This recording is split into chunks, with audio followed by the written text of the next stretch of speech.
Hola, ¿qué tal? Buenas noches. Vamos a dar comienzo a este estudio bíblico. Vamos a continuar con el libro de Éxodo. Estamos con la ley. Hoy vamos a ver la ley ceremonial y vamos a ver lo que es el tabernáculo. Estamos con Éxodo capítulo 25. Vamos a comenzar hoy. Y lo que habíamos visto era un poco la ley civil.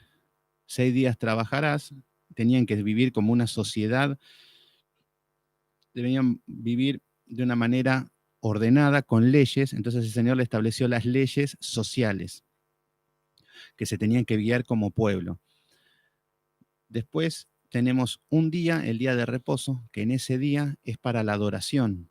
Entonces, en ese día ya el Señor, ahora vamos a ver el tabernáculo, que es lo que continúa, porque estamos leyendo capítulo por capítulo, versículo por versículo. Y el tabernáculo nos habla, es el santuario, es el lugar de adoración. Era el día que tenían que parar y ese día era para adorar al Señor. Y es ahí donde tenían una tienda, una especie de tienda, de carpa, donde armaban, con todo, ellos iban caminando, y los levitas tenían que armar el tabernáculo con ciertos materiales que el Señor le dio, con ciertas medidas, todo. Y ahí es donde era el santuario, era donde el Señor dijo, yo me manifestaré desde ahí, para estar con el pueblo. ¿Se entiende? Entonces, esto es lo que vamos a hacer, pero todo esto, todo lo que es el tabernáculo, los compartimientos, los utensilios, donde se hacían los sacrificios, todo, nos habla de Cristo.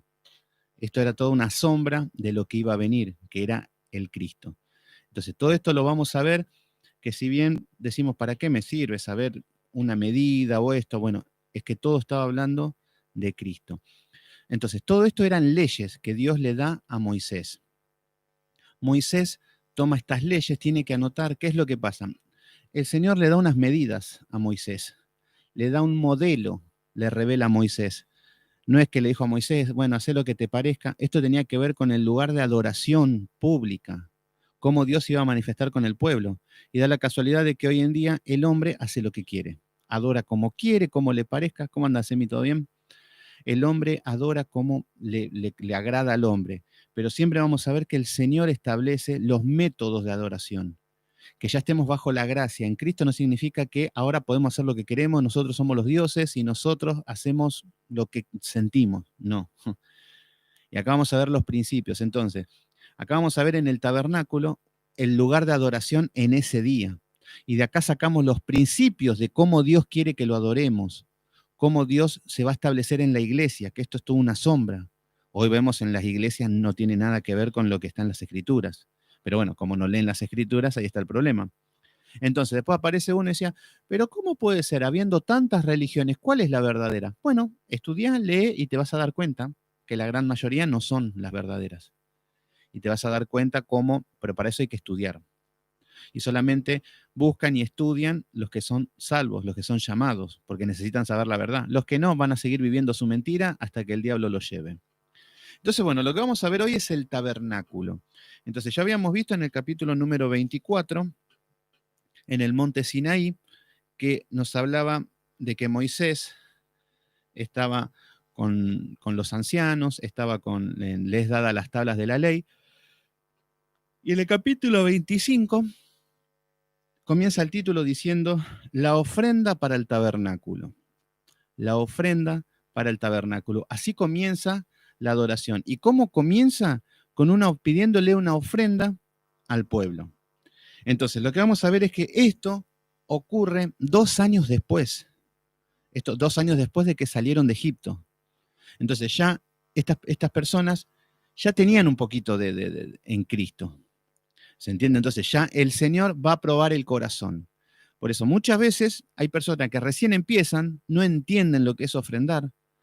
Diezmar no, porque ya no, en la iglesia no le competen. Pero no entienden lo que es ofrendar. Pero hay gente que ya tienen más años y sí, y necesitamos ofrendar muchas veces.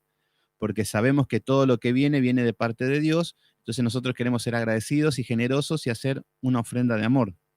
Este es el principio. Entonces acá, y es más, muchas veces el Señor nos va a venir a probar. Y es ahí donde vamos a ver de qué estamos hechos. Si hay avaricia, si hay codicia, si hay egoísmo en el corazón, o estamos agradecidos y confiamos en que Dios es el que nos da todo. No es que Dios necesite nuestra plata, nuestro dinero, nuestra ayuda, no, no pasa por ahí. Dios lo que está tratando es nuestro corazón, si hay avaricia, si hay codicia. Entonces vemos que después de 2 años de salir de Egipto, vemos que ya deberían empezar a ver frutos del Espíritu Santo, frutos de ser cristiano. No se pueden comportar como cuando recién empezaron, cuando, bueno, el primer año y bueno, como que uno está trastabillando, arranca, pero ya después de 2 años, 3, 4, 5, ya tiene que haber evidencias de que hay una salvación y que hay una conversión de la persona, de esto se trata. Entonces, vamos a ver que en, en lo que es el tabernáculo, en la Biblia nos aparece 50 capítulos hablando del tabernáculo. Entonces, 50 capítulos, yo sé que la iglesia de hoy dice, no, el Antiguo Testamento, un libro viejo, no es para mí, yo soy del Nuevo. Entonces, Cristo es todo amor y todo lo pongo, Cristo me fortalece, ya está, ya aprendí lo que tengo que aprender. No. Hay 50 capítulos que hablan del tabernáculo, de la adoración y del templo, todo. Si hay 50 capítulos, no estoy hablando de versículos, capítulos.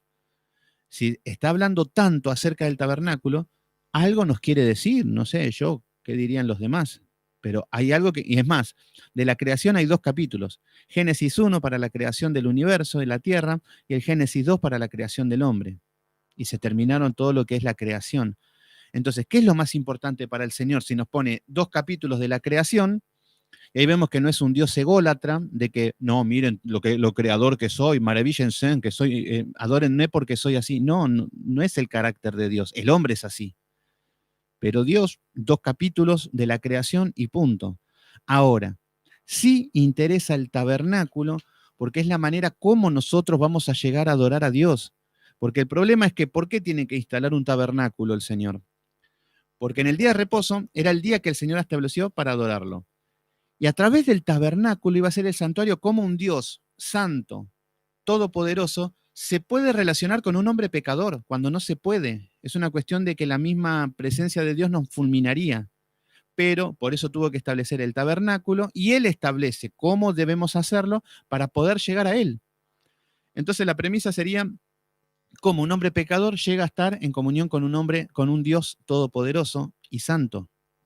Bueno, entonces el Señor, como quiso habitar en su pueblo, establece los medios y cómo. Hay cosas que hasta parecerían ridículas, que el hombre no lo entiende. ¿Para qué? ¿Por qué? Yo lo haría de otra manera, yo lo haría mejor, me supongo, o lo haría más práctico, pero el hombre no tiene autoridad, no tiene poder de nada.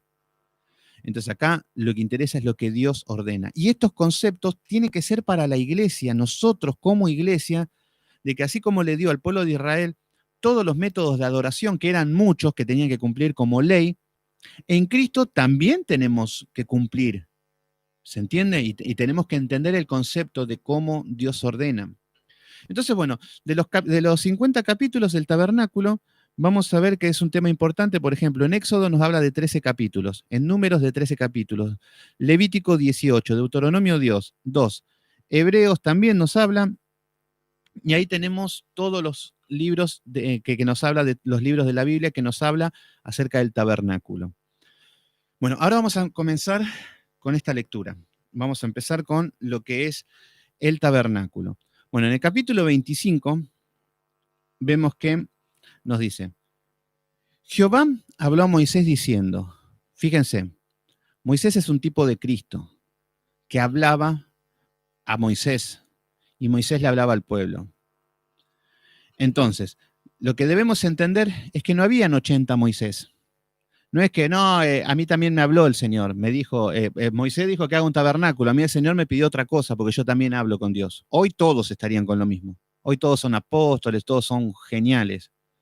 El tema es que Dios no le habla a ninguno de estos, porque hoy ya está cerrada las escrituras. No hace falta que Dios le hable de una manera, que le dé una revelación personal a un hombre para que vaya y le cuente al pueblo. Hoy aparecen hombres que se dicen ser profetas, mujeres profetizas, y según ellos, Dios le habla de manera personal y le avisa cosas que van a pasar. Y dejamos de lado la Biblia, ¿no? Porque obviamente nosotros si leemos la Biblia vamos a tener la revelación escrita, revelada.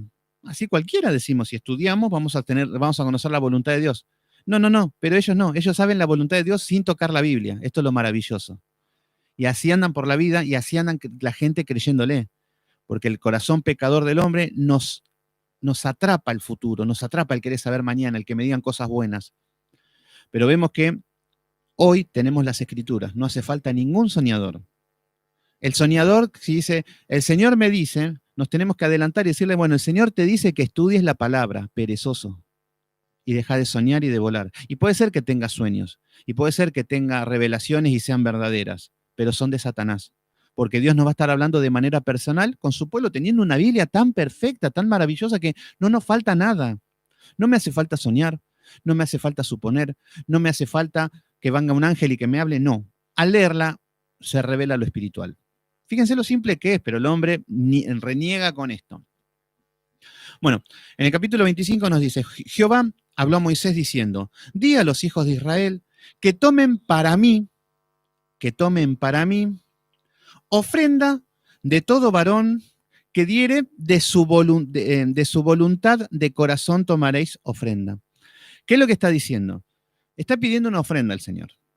Las ofrendas, y fíjense cuál es el carácter de la ofrenda, voluntaria. Fíjense que el Señor no está extorsionando a nadie.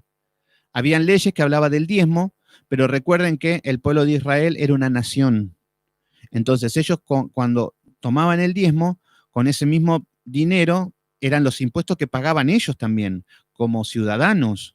Nosotros pagamos impuestos también, como ciudadanos, pero ellos eran una nación, no era una iglesia. ¿Se entiende? Entonces, lo que dice es que den ofrenda para mí de todo varón y que diere de su voluntad. ¿Qué significa voluntad? Voluntad es que a la persona no se la puede obligar, no se la puede chantajear, no se la puede extorsionar a una persona para dar una ofrenda. Esto es lo que no entienden. Y hoy en las iglesias, ¿qué te hacen? Te hacen sentir culpable de que si estás mal es porque no ofrendás, si estás bien podés estar mucho mejor, o que la iglesia necesita, empieza a decir, empieza a dar lástima también, empiezan de una manera autoritaria que tenés que dar y que tenés que dar, y lo único que te ponen es avaricia. Las iglesias de la prosperidad, uno por ahí va con un dolor del alma, una angustia, una aflicción, y lo que te meten es ambición material. Dios te quiere hacer rico, te quiere bendecir, te quiere hacer poderoso. Y uno por ahí dice, no, yo tengo un dolor del alma que no me interesa el dinero. Pero bueno, esto es lo que hacen y lo hacen, esto es manipulación. Pero lo que es una ofrenda nos habla de voluntad y de corazón. ¿Se entiende el principio? Entonces, ¿qué es lo que está haciendo el Señor acá? A un pueblo que ya ha sido libre, ya pasaron 2 años en el desierto, ya conocen a Dios, en 2 años más o menos ya se puede conocer a Dios, y Dios prueba los corazones. Hasta el momento no le había pedido nada, porque eran niños. Entonces, el Señor lo que hace es la voluntad de corazón. ¿Y por qué dice de corazón? Porque Dios está probando qué es lo que hay en el corazón. Y muchas veces el Señor nos va a probar y va a ver si hay avaricia, si hay codicia, si hay egoísmo o si hay un corazón agradecido. ¿Se entienden? Entonces, lo que dice es que va a probar los corazones con esto. ¿Qué es lo que pasa también con esto? Esto lo que debemos entender es que nosotros tenemos que desarrollar, tener un corazón generoso. El corazón generoso, obviamente que por ahí si hoy no tenemos un centavo, que suele pasar, los que hacen los falsos apóstoles. No, no, da hasta el último centavo, da lo que no tenés. Vendé algo, deja tu reloj, algo que eso va a demostrar que tenés fe, entonces Dios te va a dar el doble. No. Dios no te va a pedir nada de lo que no tenés. Cuando no tenés, Dios no te va a decir, deja de pagar la luz y dame a mí, para que yo te dé el doble. No, no, no. Eso no funciona y no está escrito. Eso enseñan los falsos apóstoles y los falsos maestros. Pero lo que sí dice el Señor es que mientras vayas caminando y vas a empezar a prosperar, cuando estés prosperando, acordate de dónde viene todo. Entonces, muchos de nosotros podemos decir, yo no tengo, Señor, para ofrendarte ahora. Me encantaría, pero no tengo. Pero lo que sí, Señor, es cuando me prosperes, conforme a tu voluntad, conforme a tu bondad, cuando me empieces a sostener y cuando venga todo de tu mano, quiero dar de corazón y de amor. Que mi corazón, un corazón agradecido para valorar lo que tengo. Eso es lo que quiero. Entonces, uno va preparando el corazón y cuando llega, lo da de corazón. No con un egoísmo, no con que va a hacer esto, no que el pastor se va a comprar esto o lo otro. Entonces, ese es el espíritu de dar una ofrenda. También lo que debemos entender es que acá está hablando del culto público. Acá está hablando de una ofrenda lo podemos llamar para la iglesia hoy, porque no es que no se debe dar a la iglesia. Más, la iglesia se mueve no con el Estado, no con subvenciones, no con... eh, eh, nadie le debe pagar nada del Estado, pero sí que la iglesia, sus creyentes, deben, con sus ofrendas, hacer crecer en lo material a la iglesia y para lo que necesite. Entonces, es verdadero, pero el tema es que el hombre ha abusado de esto. Entonces, lo que vemos es que tiene que ser de corazón, tiene que ser voluntaria, lo que nos habla acá estos dos versículos, de que es de voluntad y de corazón. A ver, ¿cómo funciona esto?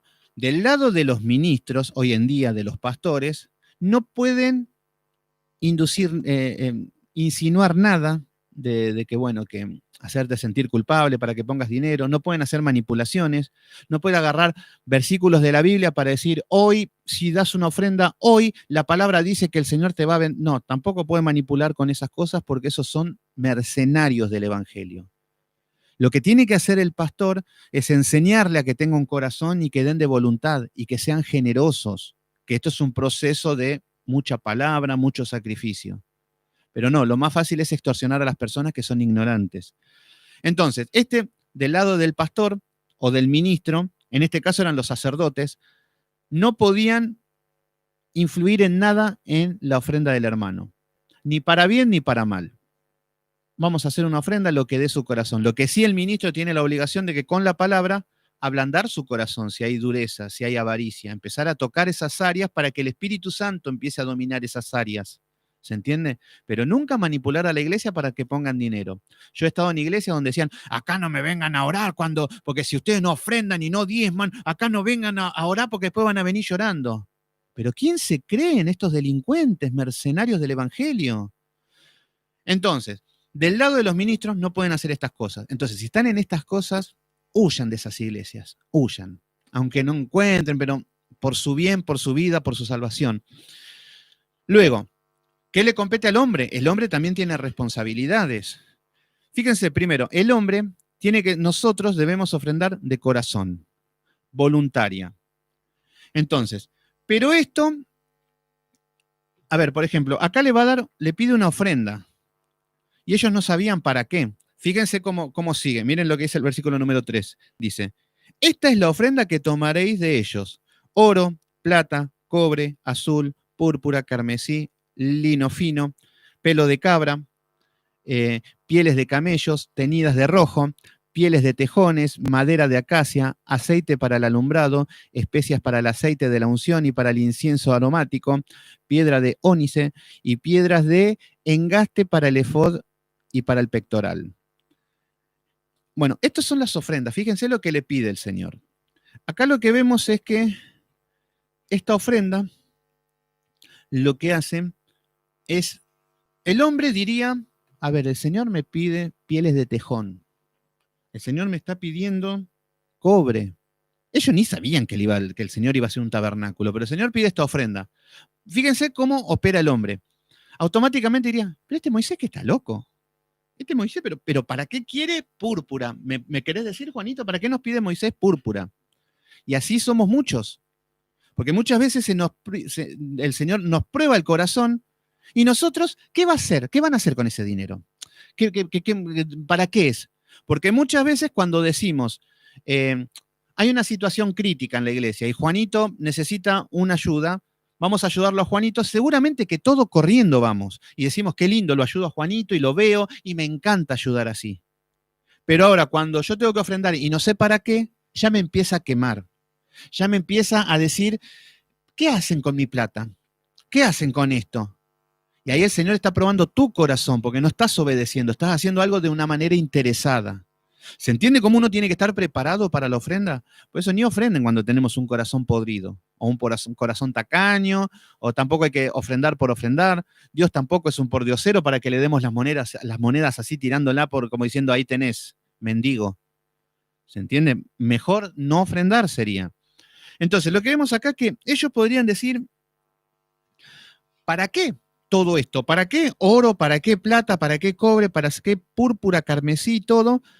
Entonces, vemos que cuando no sabemos para qué es ahí donde nos prueba el Señor. ¿Se entiende? Entonces hay muchas cosas que el Señor nos va a probar y estemos preparados para eso. Por eso nuestro corazón tenemos que ir preparando. ¿Se entiende? Entonces, ¿qué es lo que pasa? Acá al pueblo le pide todos estos materiales que era para el tabernáculo. Entonces, fíjense lo que es el versículo número 8. Y harán un santuario para mí. Fíjense, un santuario. Es un lugar de adoración donde iban a ir a adorarlo y donde Dios se iba a manifestar desde ahí. Y el Señor estableció carmesí, lino, pelo de cabra. Yo sé que podría haber saltado algún delirante y decir, no, Moisés, ¿qué te parece si en lugar de pelo de cabra le damos un pelo de, no sé, de avestruz? Porque yo cosecho avestruz, un decir. Bueno, pero ¿qué es lo que no funciona así? Entonces, fíjense lo detallado que es el Señor. Como en las ofrendas ya le pide de una manera detallada. Por eso que hoy estamos bajo la ley, bajo la gracia, que hoy estamos bajo la gracia y que el Señor no hacemos lo que queremos y que al Señor le agrada todo porque al Señor le viene bien todo, es mentira, es falso y es satánico.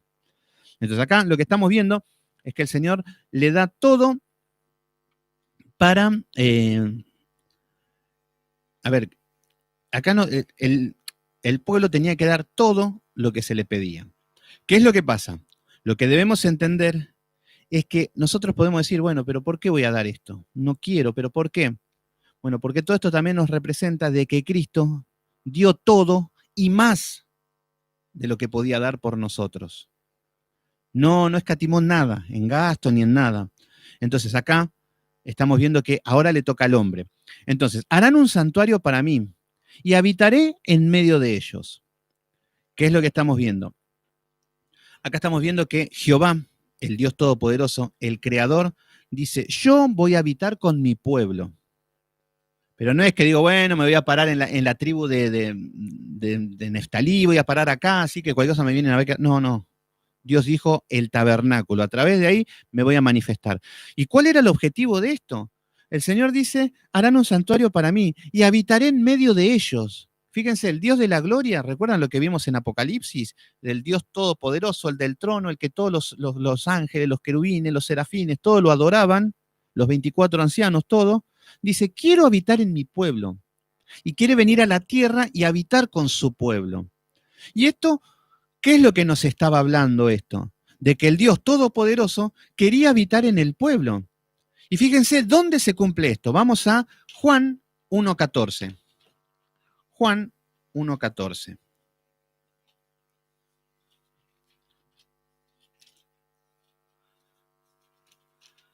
Juan.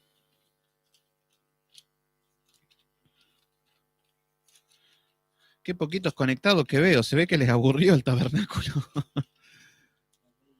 La ley, la ley, les dije que era pesadito. Pero bueno.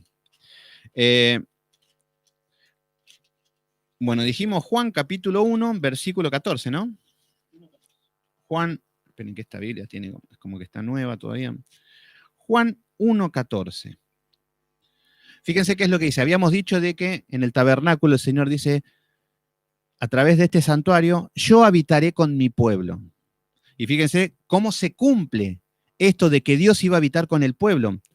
Porque eso era una imagen, era algo velado, y acá está revelado. Versículo 14 del capítulo 1 dice, y aquel verbo, acá está hablando de la palabra, el verbo, acá está hablando de Dios, el verbo fue hecho carne y habitó entre nosotros. Acá está hablando que el Dios Todopoderoso, el verbo, que la palabra, porque a través de la palabra se manifiesta el poder de Dios, dice que habitó entre nosotros y vimos su gloria. Gloria como el unigénito del Padre, lleno de gracia y de verdad. Entonces, ¿qué es lo que está diciendo? Que Jesucristo, así como estaba hablando en el tabernáculo, de que Dios mismo se iba a habitar entre medio del pueblo, nada más que no lo veían, se iba a manifestar a través de unas ciertas ceremonias, pero acá se cumple. Cristo viene en carne y hueso, por eso dice que el verbo fue hecho carne, es Dios hecho carne. En Colosenses también nos habla de que es la imagen del Dios visible, es la imagen de Dios, Jesús. Es la parte que podemos ver, bueno, que pudieron ver en su tiempo. Entonces, acá vieron cómo ni empezamos y ya nos empieza a hablar de la persona de Cristo, el tabernáculo. Entonces, por eso, todo lo que estaban en el Antiguo Testamento era una imagen de que Cristo iba a venir. Entonces, en el versículo 8 lo vuelvo a leer, y harán un santuario para mí y habitaré en medio de ellos. ¡Qué amor! De que el Dios Todopoderoso del trono lo podría haber manejado tranquilamente, no se le hubiese salido nada de la mano. Pero dice, yo quiero habitar con mi pueblo, yo quiero ir delante de mi pueblo. ¿Se entiende el principio? Y no porque va, como dijo el profeta, que Jesús es tu amigo, quiere ir al lado tuyo y no adelante. Bueno, ¿qué es lo que pasa? Ahora, fíjense que ahora en el versículo 9 les viene a seguir dando indicaciones. Versículo 9. Conforme, fíjense, conforme a todo lo que yo te muestre. Acá le está hablando a Moisés. Le está diciendo, todo, con estas ofrendas vas a hacer todo conforme a lo que yo te muestre. ¿Qué le va a mostrar el Señor a Moisés? Le va a mostrar el tabernáculo real, el tabernáculo que está en el tercer cielo, que este es el santuario real. Entonces, lo que hizo Moisés fue una copia de lo que vio en el cielo, del tabernáculo. Entonces, cuando viene, hay un tabernáculo terrenal. ¿Se entiende? Lo mismo que así como hay una Jerusalén terrenal, está la celestial. Entonces, acá lo que vemos es que Dios le muestra el proyecto, le muestra todo, las medidas, todo lo que tiene que hacer, y Moisés viene y lo hace. ¿Se entiende la delicadeza que hay en cuanto a la adoración?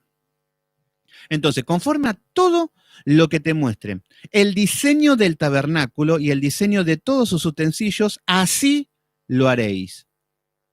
¿O vos qué decís, Moisés? ¿Cómo lo hacemos? Nos ponemos de acuerdo y hacemos como vos querés. No, el Señor establece todo. Después establece todos los instrumentos, establece como el aceite, establece todo lo que, como era el sacrificio, todo. Y el hombre no tiene nada que hacer en ese día, solamente obedecer. ¿Se entiende lo estricto que era la ley? Bueno, ¿qué es lo que pasa? Y ahora empieza con lo que es todo lo que es el tabernáculo. El tabernáculo era una especie de carpa donde había una entrada y tenía 3 compartimientos. Tenía una entrada, que esto se llamaba el atrio, ahí podían entrar casi todos, cualquiera, incluso hasta un impío, un gentil, que ahí es donde estaba el altar de bronce. Luego del atrio estaba el lugar santo, un compartimiento que era un lugar santo, y ahí solamente podían entrar los sacerdotes, que hoy representarían los ministros, los pastores. Y tenían un lugar santísimo, que ahí tenían un arca, una caja de madera que representaba la presencia de Dios. Y ahí solamente podía entrar el sumo sacerdote, que era uno solo, digamos el jefe de todos los sacerdotes, el cabeza, que en este tiempo fue Aarón, y podía entrar al arca una vez al año a ofrecer un sacrificio por todo el pueblo. Entonces, esto nos muestra de cómo eran los compartimientos mínimamente. ¿Qué es lo que tenemos que ver? Es que ahora nos va a hablar acerca de el arca del testimonio. Y fíjense que el arca habla de la presencia. Y si nos dan a elegir a nosotros, empezaríamos por la puerta, empezaríamos por el atrio, empezaríamos por los utensilios. Pero no, ¿por qué empieza con el arca? ¿Por qué empieza con...? El arca representa eso como una caja de madera, que ahora vamos a ver cómo era, y que esta caja de madera representaba que ahí iba a estar la presencia de Dios, desde ahí se iba a manifestar. Entonces, todo esto nos hablaba de que solamente el sumo sacerdote podía entrar y podía encontrarse con Dios. Y el sumo sacerdote representaba al pueblo, era como un intercesor. Hoy es Cristo el intercesor, ya no hace falta un sacerdote. Entonces, ¿qué es lo que vamos a ver? Vamos a ver cómo estaba hecho, que todo tiene un significado, y vamos a ver. En el versículo 10 dice, harán también un arca de madera. En la Biblia aparecen 3 arcas que nos habla de lo mismo. Primero nos habla el arca de Noé, que era un arca de madera y que estaba calafateado con brea. La brea era para que pueda flotar en el agua y que no entre el agua. Luego aparece una arquilla que era el Moisés de Moisés. O sea que era como una arca chiquita para un bebé y también estaba calafateado con brea para que no entre el agua. Y luego tenemos esta arca, el arca del pacto. Acá estamos el arca que representa la presencia de Dios. Entonces, estos 3 arcas, el número 3 nos habla de la Trinidad y también nos habla de, cuando habla de calafatear, nos hablaba de salpicar, de bañar. Bueno, a través de el calafatear, esto nos representa la sangre de Cristo. Esto nos representa de que en el arca hubo salvación.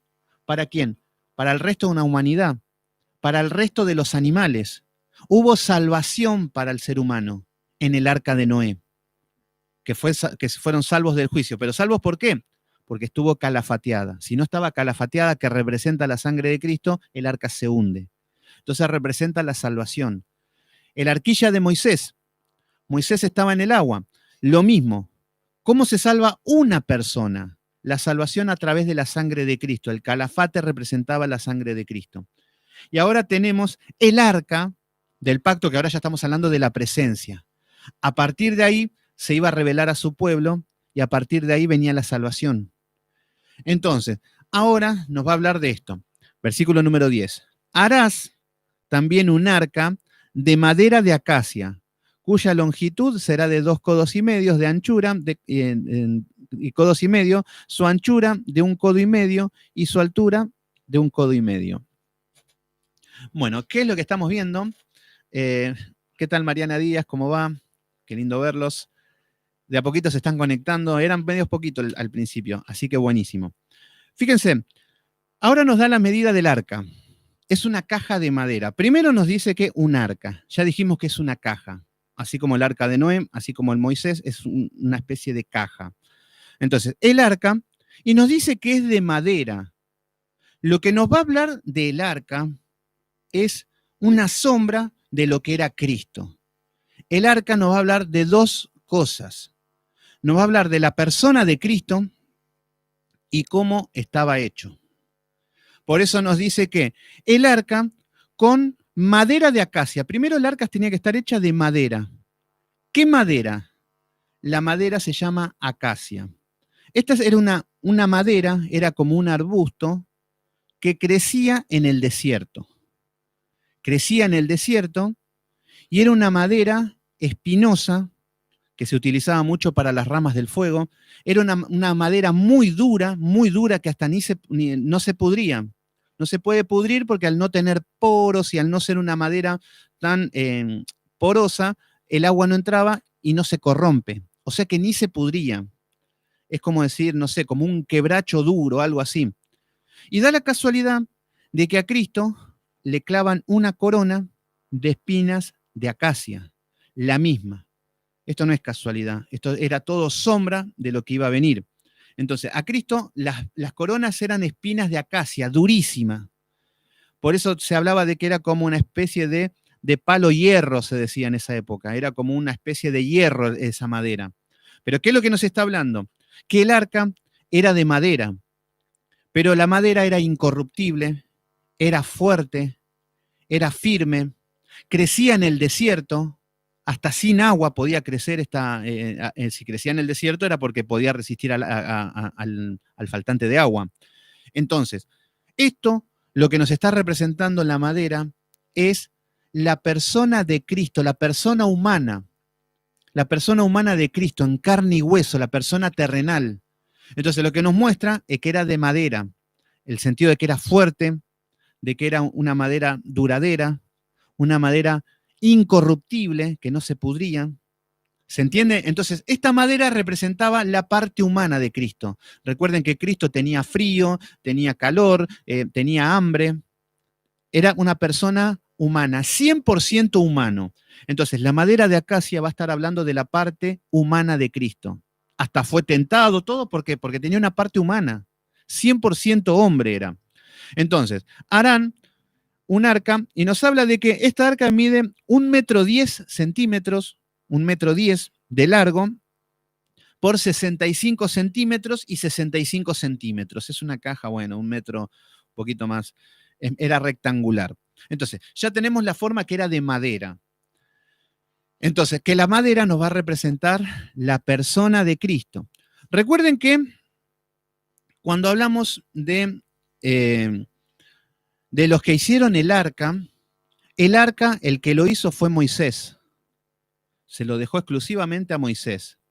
Y después vemos que lo que es el propiciatorio, que es lo que viene ahora después, lo hacen los labradores. Ahora después vamos a ver el porqué. Bueno, en el versículo número 11 dice, y la cubrirás de oro puro por dentro y por fuera. ¿Qué es lo que nos dice ahora? Tenemos una caja de madera de acacia, la madera durísima, que representaba la persona de Cristo, que representaba la parte humana de Cristo. Ahora, con oro, acá nos está hablando de oro puro, por dentro y por fuera. Tenían que bañarla toda en oro, la caja. O sea que era una... Y acá vemos que para esto eran las ofrendas. Por eso le pide acacia, por eso le piden oro. Recuerden que cuando nosotros decimos, bueno, ¿qué hacen con oro en el medio del desierto? Cuando salieron de Egipto, todo el pueblo le empezó a dar riqueza, como diciendo, váyanse ustedes y sus plagas. Entonces estaban llenos de riquezas. Entonces que también se tenían que despojar de sus riquezas. De esto también hablaba un poco. Entonces, más despacito vamos, Emi. Bueno, entonces, ¿qué es lo que estamos viendo? Estamos viendo que, igual lo repito varias veces, ¿no? Yo sé que es mucha información y todo, pero ¿qué es lo que estamos viendo? Una caja de madera que representa la parte humana de Cristo, cubierta en oro, que el oro representa la deidad de Cristo. La deidad tiene que ver con que, si bien Jesucristo era 100% hombre, era 100% Dios. No es que era un Dios a media máquina, no es que era un Dios por la mitad y que hacía milagros porque... No, era Dios hecho carne. Entonces, 100% Dios, 100% hombre. Y esto es, el arca nos representa esto. Por eso, cuando estaban haciendo esto, estaban apuntando a Cristo, que el Cristo iba a ser la presencia de Dios, porque la presencia de Dios iba a estar en el arca. La presencia de Dios con una humanidad de madera, humana, de carne y hueso, pero que también iba a ser de oro puro por dentro y por fuera, que esto representa la deidad, la realeza, la majestad. El oro representa esto como lo más, una representación máxima de cuánto. No para Dios, porque para Dios el oro es lo mismo que nada. Es que para el hombre lo que representa el oro es como lo más importante para nosotros. Entonces el Señor lo que nos da, nos muestra con el oro lo que es para nosotros lo más. Entonces es como decir, Cristo, el oro, que es la deidad, es Dios hecho carne. ¿Se entienden? Entonces, hasta ahora, ¿qué tenemos? Tenemos una caja, sin tapa todavía, tenemos una caja de 1,10 m de largo, será, ¿cuánto será? 1,10 m, será algo así, bueno, las medidas no se va a ver de acá, obviamente, pero tenemos una caja de 1,10 m por 65 de ancho y 65 de alto, o sea que queda como un rectángulo. Una caja de madera que representa la persona de Cristo, el arca representa la persona de Cristo, que tiene dos naturalezas, una naturaleza humana y una naturaleza divina. Y eso representa la madera, la naturaleza humana, y la naturaleza divina, el oro. ¿Vamos bien ahí? ¿Cómo están ahí? Vamos bien. Y ahí se van sumando de a poquito, la gente va llegando al baile, dijo el Puma, así que bueno. Seguimos. Ahora tenemos una caja cuadrada, rectangular, que esta es el arca. Este es el arca del testimonio, el arca del pacto, lo van a escuchar muchas veces. Entonces, versículo 12. Fundirás para ello 4 anillos de oro, que pondrás en sus 4 esquinas, 2 anillos de lado y 2 anillos del otro. ¿Qué es lo que nos dice ahora? Ahora nos muestra de que la caja... lástima que no tengo el programa para ir poniendo imágenes, todas esas cosas, porque estaría bueno, porque uno empieza a pegar fotos y lo muestra. Pero tarea para el hogar, no seamos vaguitos y busquémoslo, veamos cómo era, saquemos las medidas, hagamos un dibujo, hagan un dibujo en un cuaderno de las medidas y traten de armar algo y ponen imágenes y va a empezar a tener más sentido. Bueno, ahora lo que les va a sumar son anillos de oro. Los anillos de oro que los van a poner en los costados del arca. Vieron que el arca tiene 4 esquinas. Bueno, en los costados se ponían las 4 esquinas. ¿Por qué? Porque ahí van a pasar unas barras, que ahora nos va a decir, unas barras de oro también y de acacia, por esos anillos.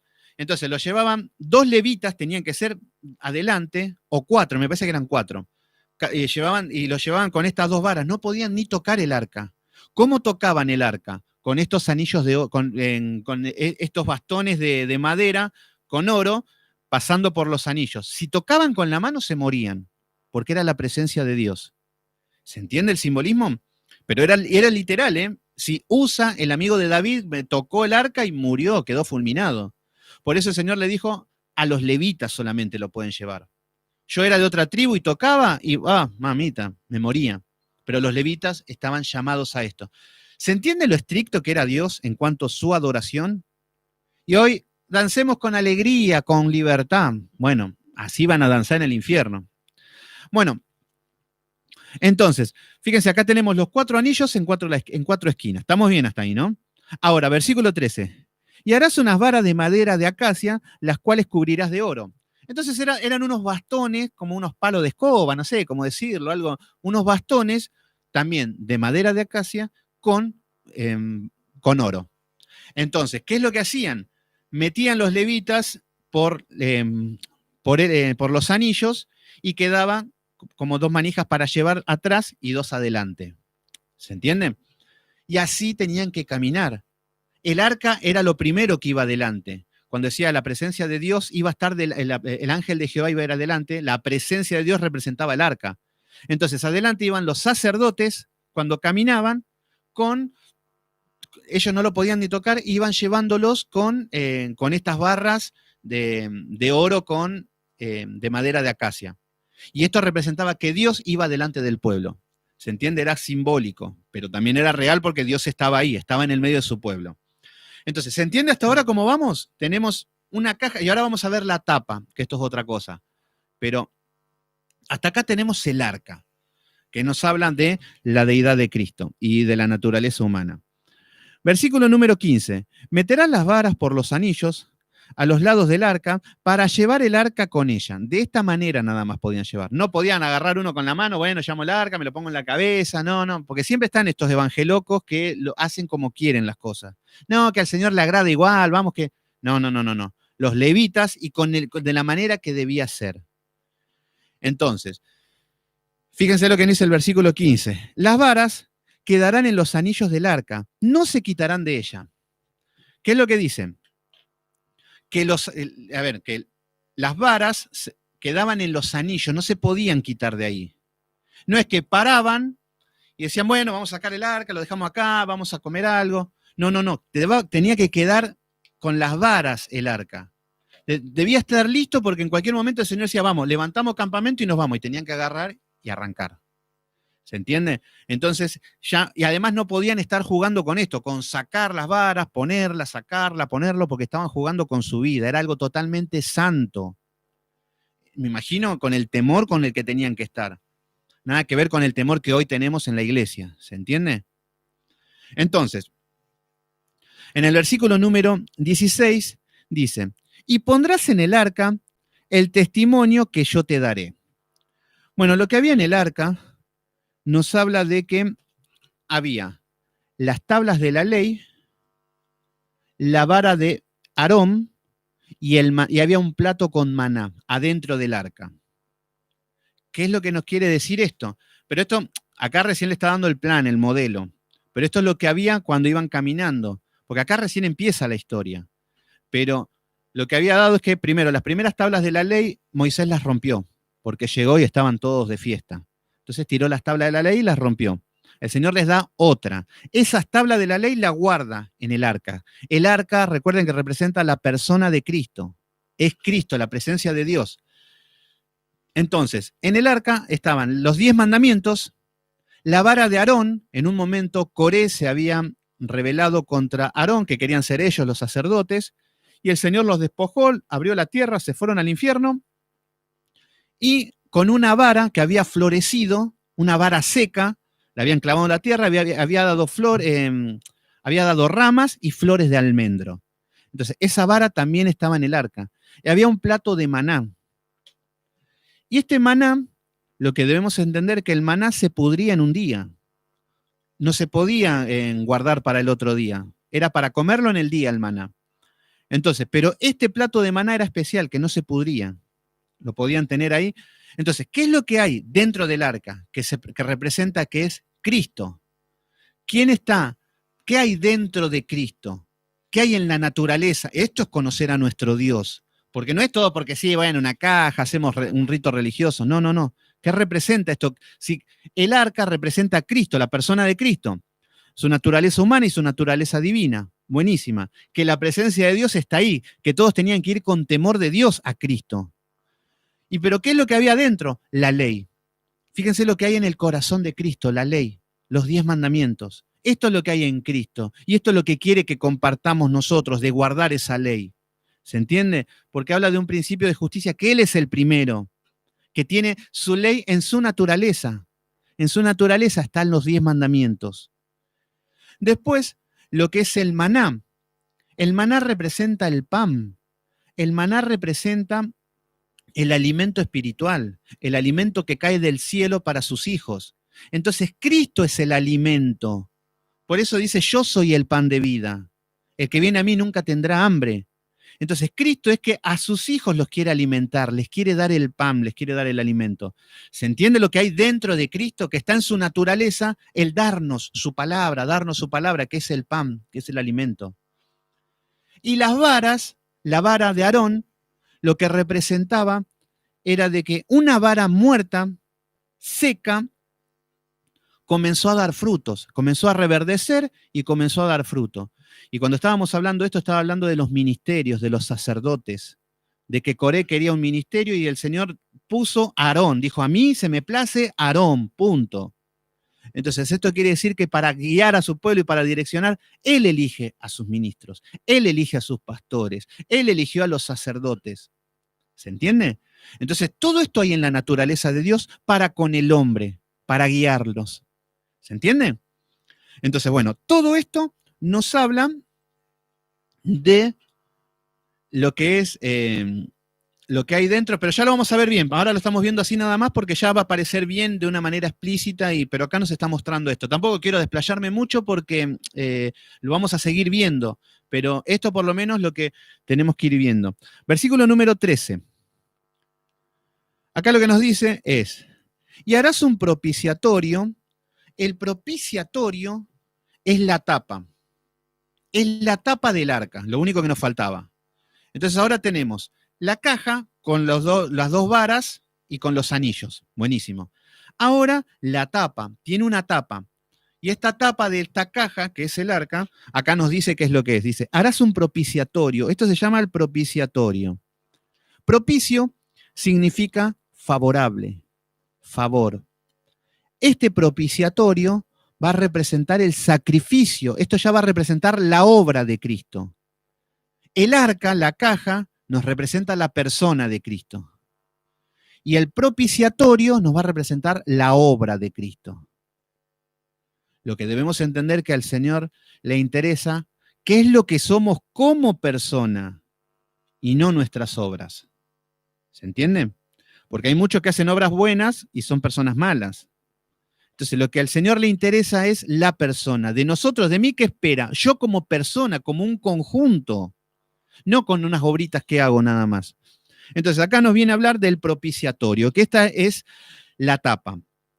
Entonces, harás un propiciatorio de oro fino, nuevamente la deidad de Cristo, cuya longitud será de 2 codos y medio y su anchura de 1 codo y medio. Entonces, acá vemos que tiene la misma medida de 1,10 centímetros por 65. Es la tapa, la misma medida. Lo que sí que era una tapa finita, pero era todo de oro la tapa. Esto representaba la obra de Jesucristo. ¿Se entiende? Que la obra de Jesucristo nos va a hablar de la cruz. De la cruz, de esto nos va a hablar. Porque ahí es donde era el sacrificio. Entonces, versículo número 18. Harás también 2 querubines de oro, labrados a martillo los harás, con 2 extremos del propiciatorio. No sé si se está complicando, pero vamos bien. Hay una tapa que mide lo mismo que la caja, que el arca, y es toda de oro. Ahora lo que dice es que van a ser 2 querubines que tienen alas y que iban a estar los dos frente a frente mirando hacia abajo. Entonces, pero esto no lo podían hacer como querían, ¿eh? Esto no es que, bueno, vamos a hacerlo así, ¿qué te parece? No, no, no.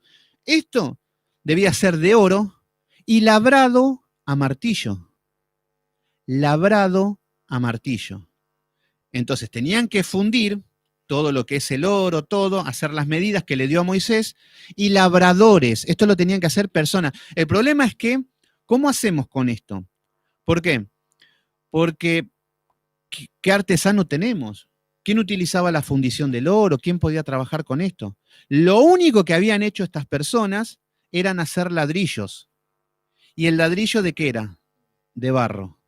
Entonces la naturaleza humana eran artesanos del barro. El barro representa el pecado, la humanidad y todo.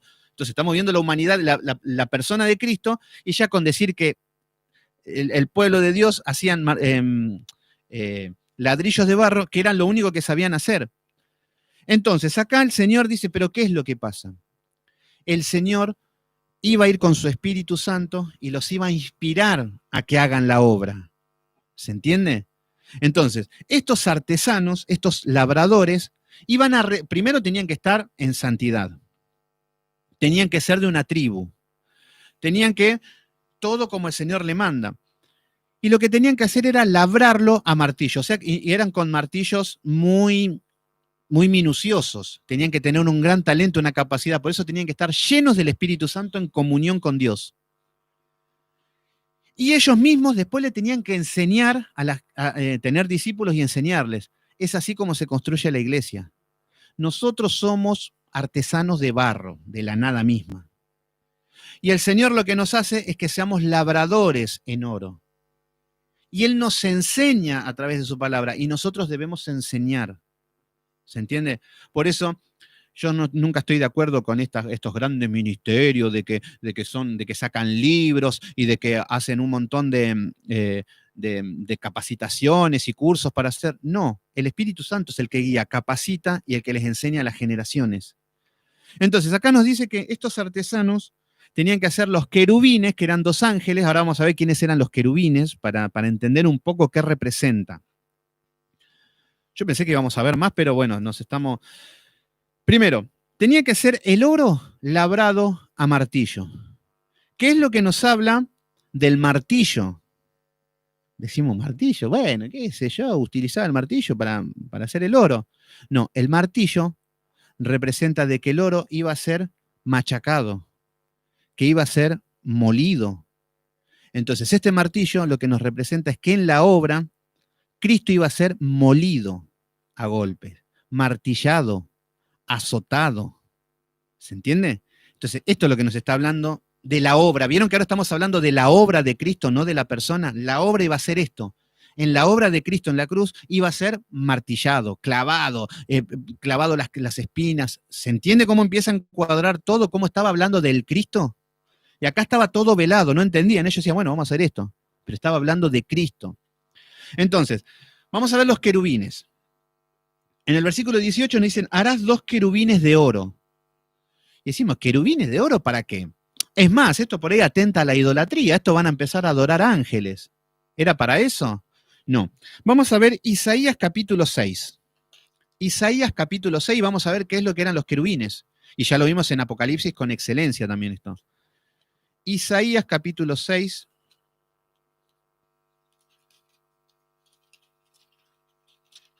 Isaías capítulo 6.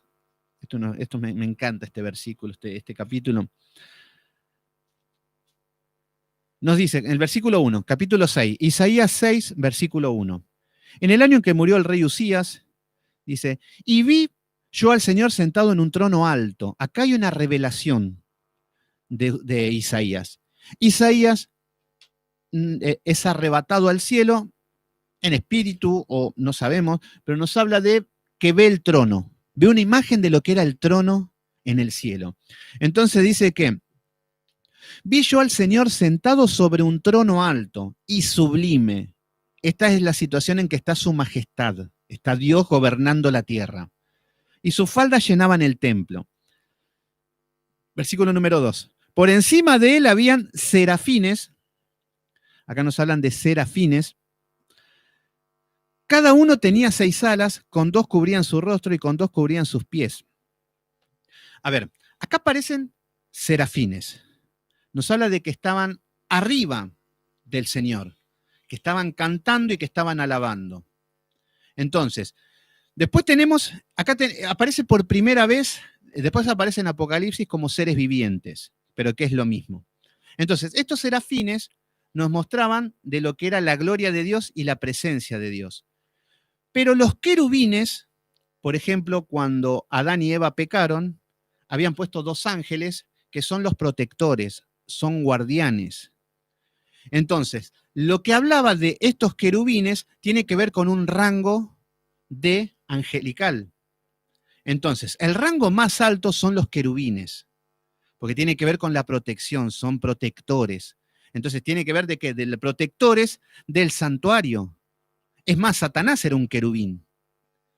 Entonces, lo que nos habla es que son protectores. Y lo que hablaba es de que Dios mismo, la presencia de Dios estaban ahí. Estos ángeles representaban la presencia de Dios. Que Dios en su lugar estaba con toda la gloria de los serafines, de los querubines, de los ángeles, de toda la creación en el trono. Entonces, al poner dos querubines, que es el rango más alto de los ángeles, representaba la presencia de Dios, junto con los serafines, junto con los ángeles, es como toda la gama angelical, que representaba por excelencia la presencia de Dios. ¿Se entiende acá? Isaías lo que nos dice es que vio que estaban los serafines, que estaban adorando. En Apocalipsis aparece también y dice que están cantando, Santo, Santo, Santo. Esto lo habíamos estudiado. Entonces, volviendo, me quiero volver rápido porque si no me pierdo con esto me encanta todo lo que es esta parte así en geología. Pero lo que nos representa entonces en el versículo 18 del capítulo 15, harás también dos querubines de oro. ¿Se entiende? Entonces, estos dos querubines representaban que estaban sobre la tapa, sobre el propiciatorio, que esto representaba la obra de Cristo, representaba que ahí estaba la presencia de Dios. Con los querubines que representaba que la presencia de Dios estaba ahí, porque toda la gama angelical, todos los ángeles estaban ahí y esa era la presencia de Dios. ¿Se entiende lo que representaba? Porque no se podría hacer de Dios una imagen o algo semejante. ¿Se entiende? Entonces, lo que representa la presencia es la gama angelical. Entonces, seguimos un poquito más. Los querubines representan la presencia y representa que el reino de Dios está con el pueblo. Esto es lo que representaban los querubines, los serafines, que todo lo celestial había descendido y estaba en la tierra. Y en el pueblo de Israel había elegido ese pueblo, de las 12 tribus, de los hijos de Jacob. Pudo haber elegido la descendencia de Esaú, pero le plació eso al Señor, y esto se llama soberanía, que es lo que debemos entender, pero yo sé que muchas veces se confunden la gente, porque muchas veces creemos que Dios no tiene nada que ver en cosas, de que no, pasó esto y bueno, no, pero no, Dios es soberano y todo lo que pasa es porque Él lo decide. No pasa nada de lo que, todo pasa por Él. Bueno, versículo número 19. Harás pues también un querubín, un extremo y un querubín en el otro extremo, o sea que en la tapa, en la caja, un querubín iba a estar acá en un extremo y el otro en el otro, mirándose de frente a frente, pero mirando hacia la obra de Cristo, hacia el propiciatorio. Entonces, lo que nos dice de un extremo y el otro, y de una pieza con el propiciatorio harás los querubines en sus dos extremos. Bueno, todo de una sola pieza. Esto es lo que hablaba de la artesanía que tenían que hacer como todo con la misma pieza de los querubines y el propiciatorio, todo de una sola pieza, de lo que nos habla de la obra de Cristo. Versículo número 20. Y los querubines extenderán por encima las alas, cubriendo con sus alas el propiciatorio, su rostro. Fíjense, con las alas van a tapar su rostro y es como que miraban hacia el propiciatorio. Esta era la imagen de los dos querubines. Por eso nos dice que cubriendo su rostro el propiciatorio, sus rostros, el uno entre el otro, mirando al propiciatorio los rostros de los dos querubines. O sea que los dos iban a estar mirando hacia el propiciatorio. ¿Qué es lo que representa? Que todo estaba dirigido a la cruz. Todo estaba dirigido al sacrificio. El propiciatorio, la tapa, nos representa el sacrificio, la obra de Cristo. Y acá vemos que la presencia de Dios estaba en esa obra y que ahí estaba en el pueblo, que esto es lo que representaba. Versículo número 22. Y de allí me declararé a ti, desde ahí, desde el propiciatorio.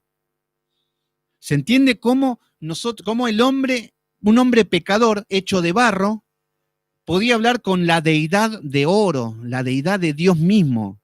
¿Cómo podía si no hay relación? Bueno, había un sacrificio en el medio, lo mismo que hoy, eso era toda una imagen. Entonces, cuando estaba el sacrificio, que la tapa esta representaba el sacrificio, una vez al año tenía que ir el sacerdote y salpicar con sangre este propiciatorio.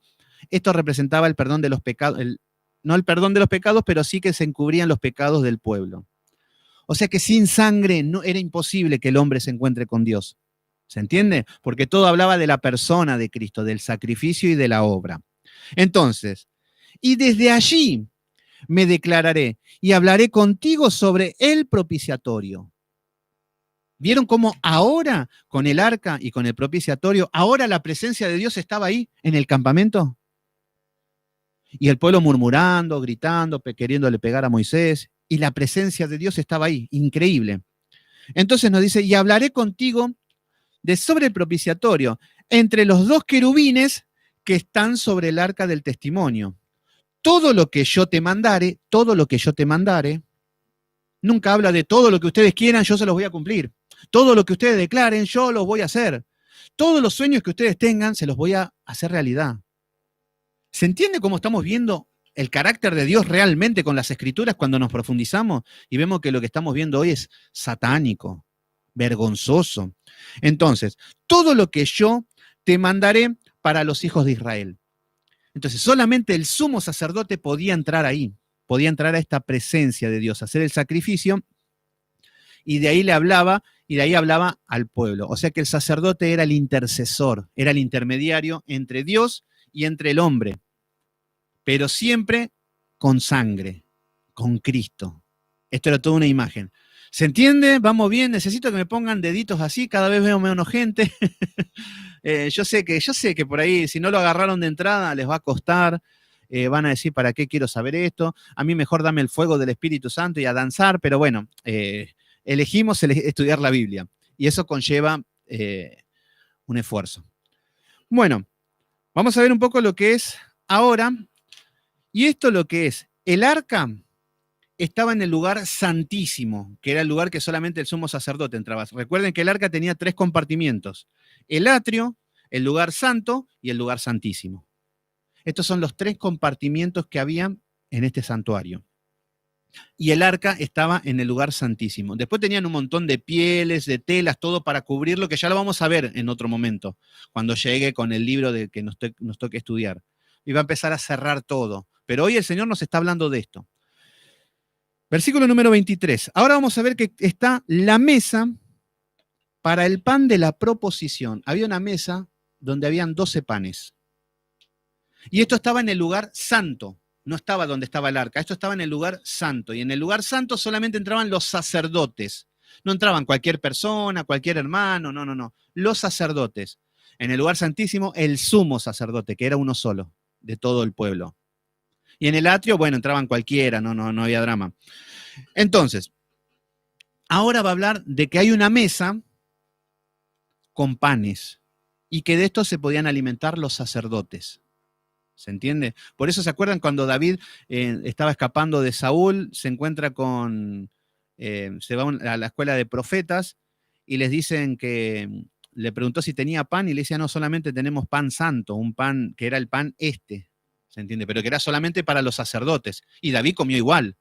No se podía, pero lo que nos mostraba era de que más importaba la salud, lo que es el sustento, que las ceremonias. Bueno, seguimos un poquito. Versículo 23. Harás asimismo una mesa de madera de acacia. Ahora, una mesa de madera de acacia. Recuerden que la madera es la parte humana de Cristo, una madera fuerte, una madera rústica, una madera incorruptible. ¿Se entienden? Y fíjense que acá aparece la palabra mesa. Bueno, en todo esto nos podemos quedar horas profundizando con cada palabra, pero por eso yo quiero recortar. Después yo termino el estudio, ¿por qué no di esto? ¿Por qué no di el otro? Y bueno, vamos viendo lo que podemos. Bueno, harás asimismo una mesa de madera de acacia. La mesa. ¿Qué representa la mesa? Bueno, una mesa representa la comunión. la comunión entre hermanos, la comunión del pueblo. Esto es lo que representa la mesa. Fíjense que ustedes o nosotros, cuando nos reunimos y estamos con seres queridos, con personas, ¿dónde nos reunimos? En el baño, en la cama, en la cocina, en el patio. No, es en la mesa. Que significa que cuando uno come, comparte, tiene que ver con el estar en comunión. ¿Se entiende? Esto es lo que representa la mesa, la comunión familiar, la comunión del pueblo. Entonces, acá lo que va a haber es una mesa de madera que acá representa de que Cristo, la presencia de Dios, quería estar en comunión con el pueblo. ¿Se entiende? Que Dios pone su mesa, la mesa del rey, y comparte con su pueblo. Esto es lo que representa esta mesa.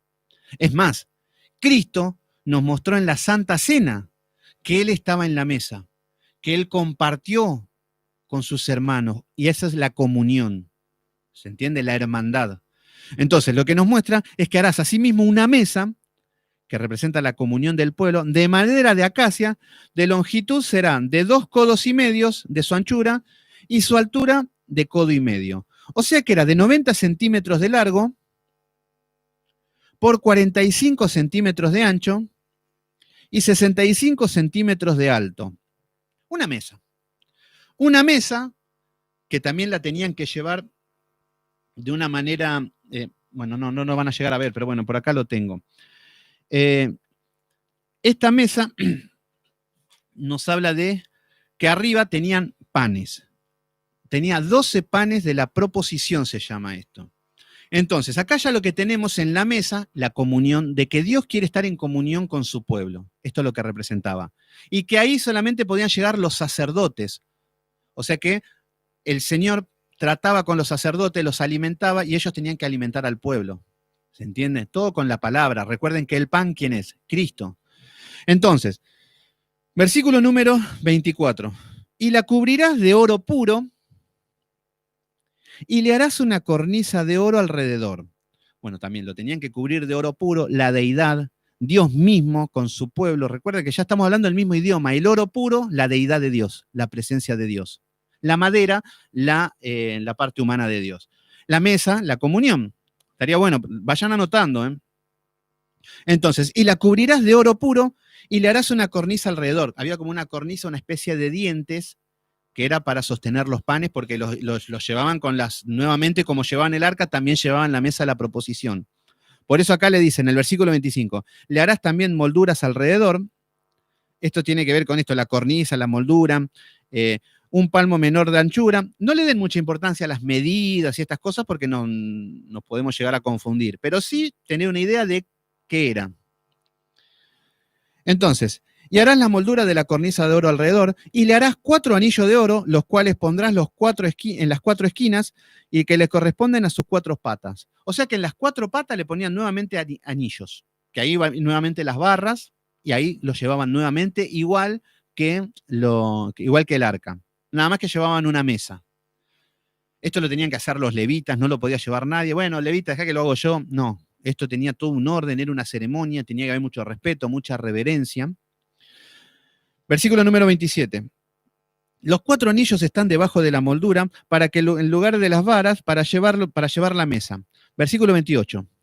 Harás las varas de madera de acacia y las cubrirás de oro. Con ellas será llevada la mesa. Entonces acá vemos que de la misma manera. Acá estaba la mesa. ¿Qué es lo que estamos viendo? A ver, los panes. Fíjense que acá no nos está hablando, acá nos está dando solamente un enfoque de la mesa. Pero nos dice que era una mesa para los panes de la proposición. Fíjense, si nos vamos a Levítico 24:5, en el libro siguiente, Levítico 24:5, y nos va a hablar del pan, cómo estaba hecho. ¿Vieron cómo es un rompecabezas que nos está hablando todo de lo mismo?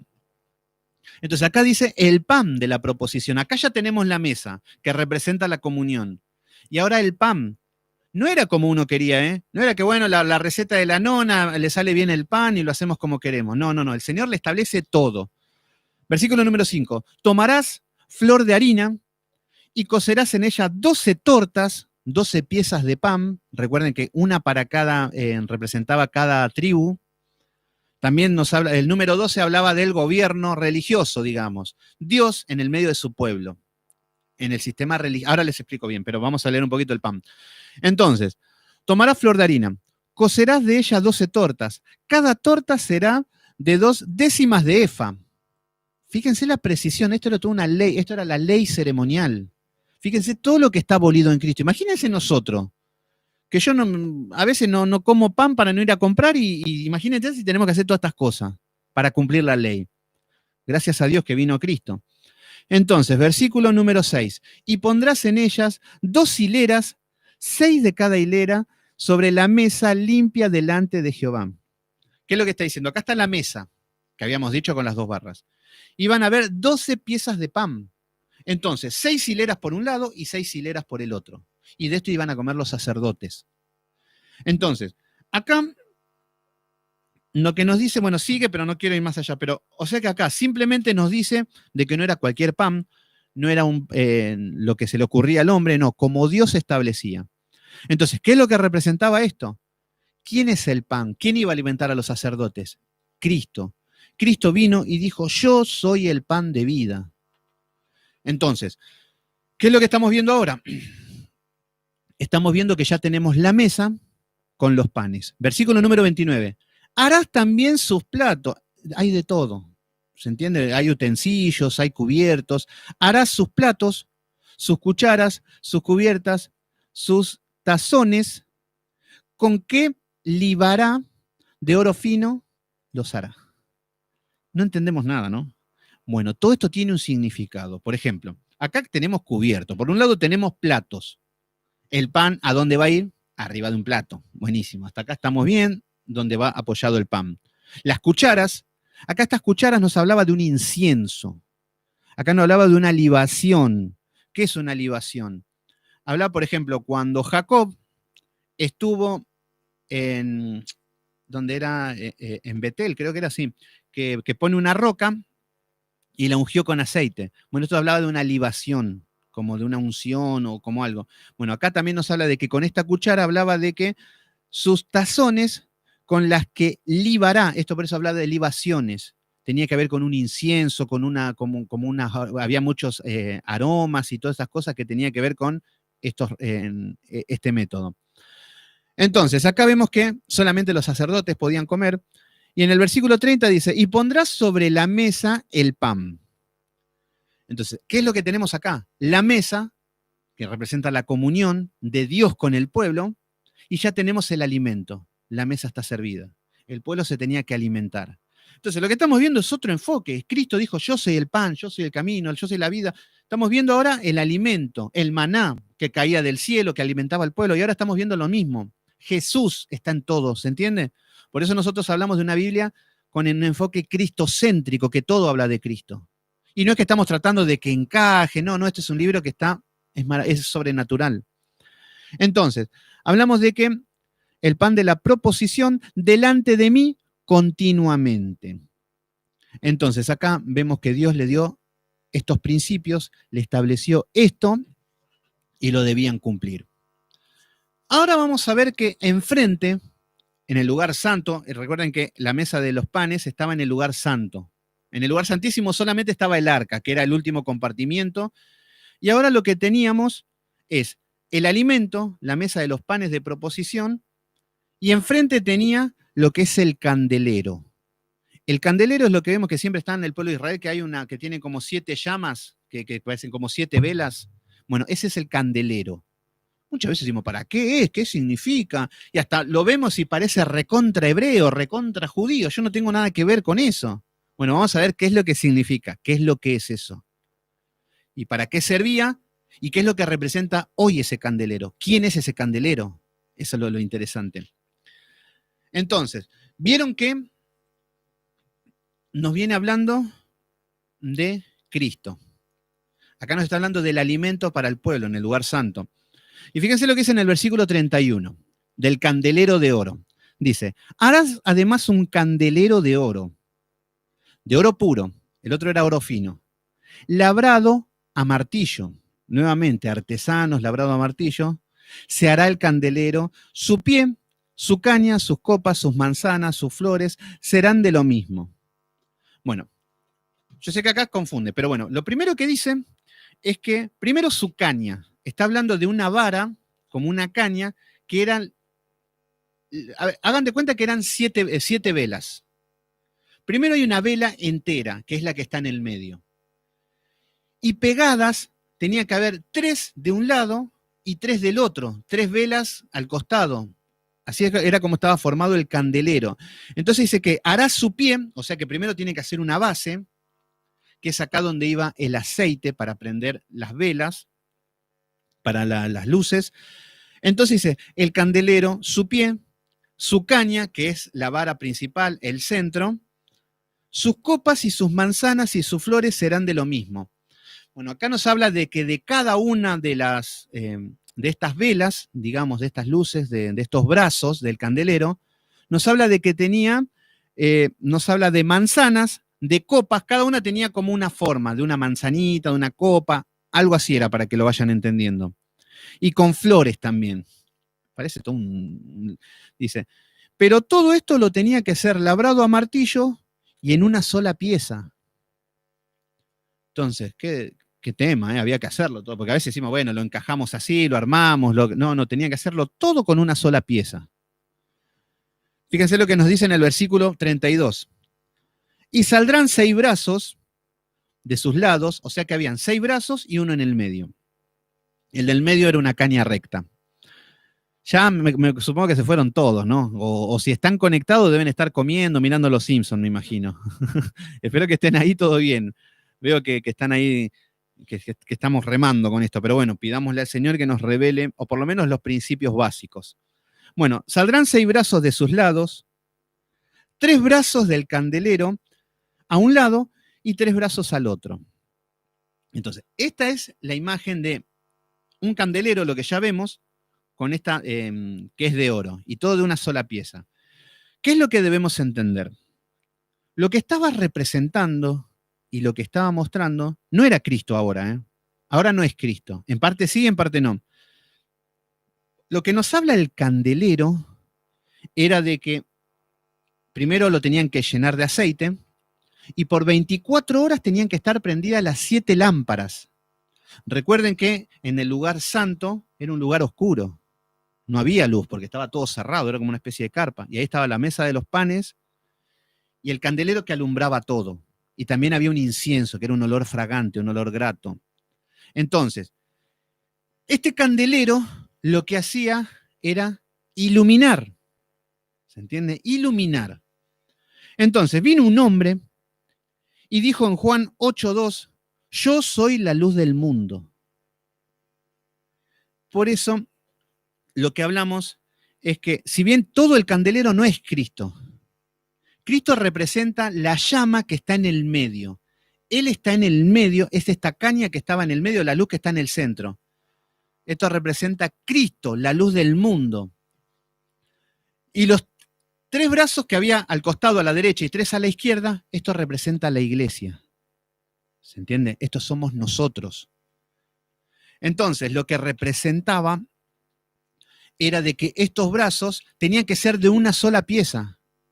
Por eso todos estaban en Cristo y Cristo en el medio alumbrando.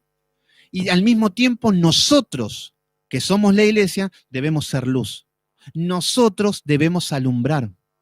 ¿Se entiende? Pero todo, ¿con qué? Tenía que haber aceite. El aceite era lo que hacía prender la luz. Sin aceite no hay luz. El aceite representa el Espíritu Santo. El aceite, el olivo. ¿Se entiende? Entonces, ¿qué es lo que nos está mostrando acá? El candelero lo que representaba era Cristo en medio de su iglesia. Y que Cristo y su iglesia, la iglesia debía ser luz. Por eso, fíjense cómo nos dice acá. Vamos a Mateo 5, vamos a Mateo 5, 16. Mateo 5.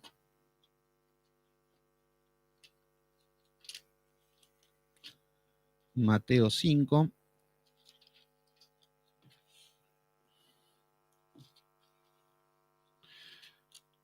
Mateo 5, versículo 16. Y acá vamos a ver lo que es el candelero hoy, revelado. Porque hasta ese momento no entendían, decían, bueno, buenísimo, hacemos luz con esto. Ellos hubiesen dicho, los judíos, los hebreos hubiesen dicho, pero 7 brazos y con 2 alumbra bien, o podemos hacer 10, o podemos hacer de otra manera. Ellos no entendían para qué era, les estaba velado. Pero esto representaba a la iglesia y Cristo en el medio de su iglesia con el Espíritu Santo. ¿Se entiende? Entonces, en el versículo 14 del capítulo 5 de Mateo, dice, vosotros sois la luz del mundo. Esto nos dice a nosotros. Nosotros somos el candelero, pero nosotros somos los 6 brazos. Recuerden que el número 6 representa el hombre, la humanidad, que solo no hacemos nada, pero si Cristo está en el medio, ahí sí podemos alumbrar. Yo por mi propia cuenta no puedo alumbrar nada, pero Cristo sí puede ayudarme a hacer luz. Y esto no pasa de algo espiritualoide, que tengo una aureola, las manos juntitas y con una voz afeminada, y eso es ser luz. No, eso no funciona así. Y acá nos va a decir qué es lo que es ser luz. Porque para muchos ser luz es tener cara de luz, o estar iluminado, o vestirse de blanco. No, acá dice, vosotros sois la luz del mundo. ¿Qué es lo que mostraba? En ese tabernáculo era oscuridad. Y hoy también el mundo es oscuridad. El tema es que la iglesia también es oscuridad. Pero nosotros estamos llamados a ser luz. Nosotros somos la iglesia. Entonces, vosotros sois la luz del mundo. Dice, una ciudad sentada sobre un monte no se puede esconder. ¿Qué es lo que dice Jesucristo? Acá lo que está diciendo es que una ciudad en el medio de un monte no puede esconderse, se hace ver, se hace notar, la ves automáticamente. Entonces, si yo soy luz en el mundo, se tiene que notar. Se tiene que ver como una ciudad en el medio de un monte, no puede pasar desapercibido. Hay cristianos que dicen, no, yo soy luz, nadie se enteró que sos cristiano. No somos luz de nada, entonces. Entonces, lo que está diciendo es que en el mundo tenemos que alumbrar, tenemos que darle, y lo que nos alumbra es la palabra, el Espíritu Santo. Entonces, versículo número 15 dice, ni se enciende una luz ni se pone debajo de un almud. Sobre el candelero, vieron que acá aparece el candelero, dice, y alumbra a todos los que están en casa. Fíjense que lo que está diciendo es que la luz no se puede esconder abajo de una mesa, no se puede... No, la luz tiene que estar en un lugar para ser visible. Y a esto estamos llamados. Y para ir al mundo. Fíjense que el Señor nos está diciendo, no vayan al mundo, no hagan esto. Como por ejemplo los judíos ortodoxos, no se juntan con el mundo, no tienen internet, no tienen nada, no están relacionados con el mundo. ¿Y qué luz pueden ser así? Pero nosotros debemos ir al mundo a hacer luz. Entonces, fíjense lo que dice en el versículo número 16. Así alumbre vuestra luz delante de los hombres. Y esto es lo que debemos ser, luz delante de los hombres, para que vean vuestras buenas obras y glorifiquen a vuestro Padre que está en los cielos. Esto es la luz, las buenas obras. Porque luz no es un contexto espiritualoide de que fui al cielo y que vine lleno de fuego, que soñé que el Señor me puso una corona. No, eso son estupideces. Lo que sí debemos entender es que ser luz es para que vean vuestras buenas obras. Entonces, cuando en el mundo, en un mundo corrupto, ¿y cuáles son las buenas obras? Los 10 mandamientos, la voluntad de Dios. Entonces, salimos de un contexto religioso, de al hablar en lengua y todo lo que es de estar todo el día en la iglesia. Saquemos eso, los 10 mandamientos. ¿Honrás a tu padre y a tu madre? ¿Sos un ejemplo? Si lo haces, estás haciendo luz en la oscuridad. No robás. Si no robás, la gente va a ver que no, este es honrado, vas a hacer luz en el medio de la oscuridad. No matás, ni con tu boca, ni sos un homicida. El mundo va a decir, este es luz. Yo quiero algo de lo que tiene este. No mentimos, no robamos, no matamos. Si guardamos los 10 mandamientos, la ley, vamos a hacer luz. Entonces, ¿se entiende el principio? No es algo espiritualoide, de que pongo cara de santo y hablo Biblia a morir. No, hay veces que nos convertimos en religiosos cargosos.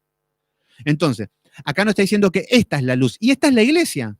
Acá está el candelero revelado. ¿Se entiende? Entonces, nosotros somos la iglesia. Yo estoy acá con mis hermanos, acá hay un par que están conectados.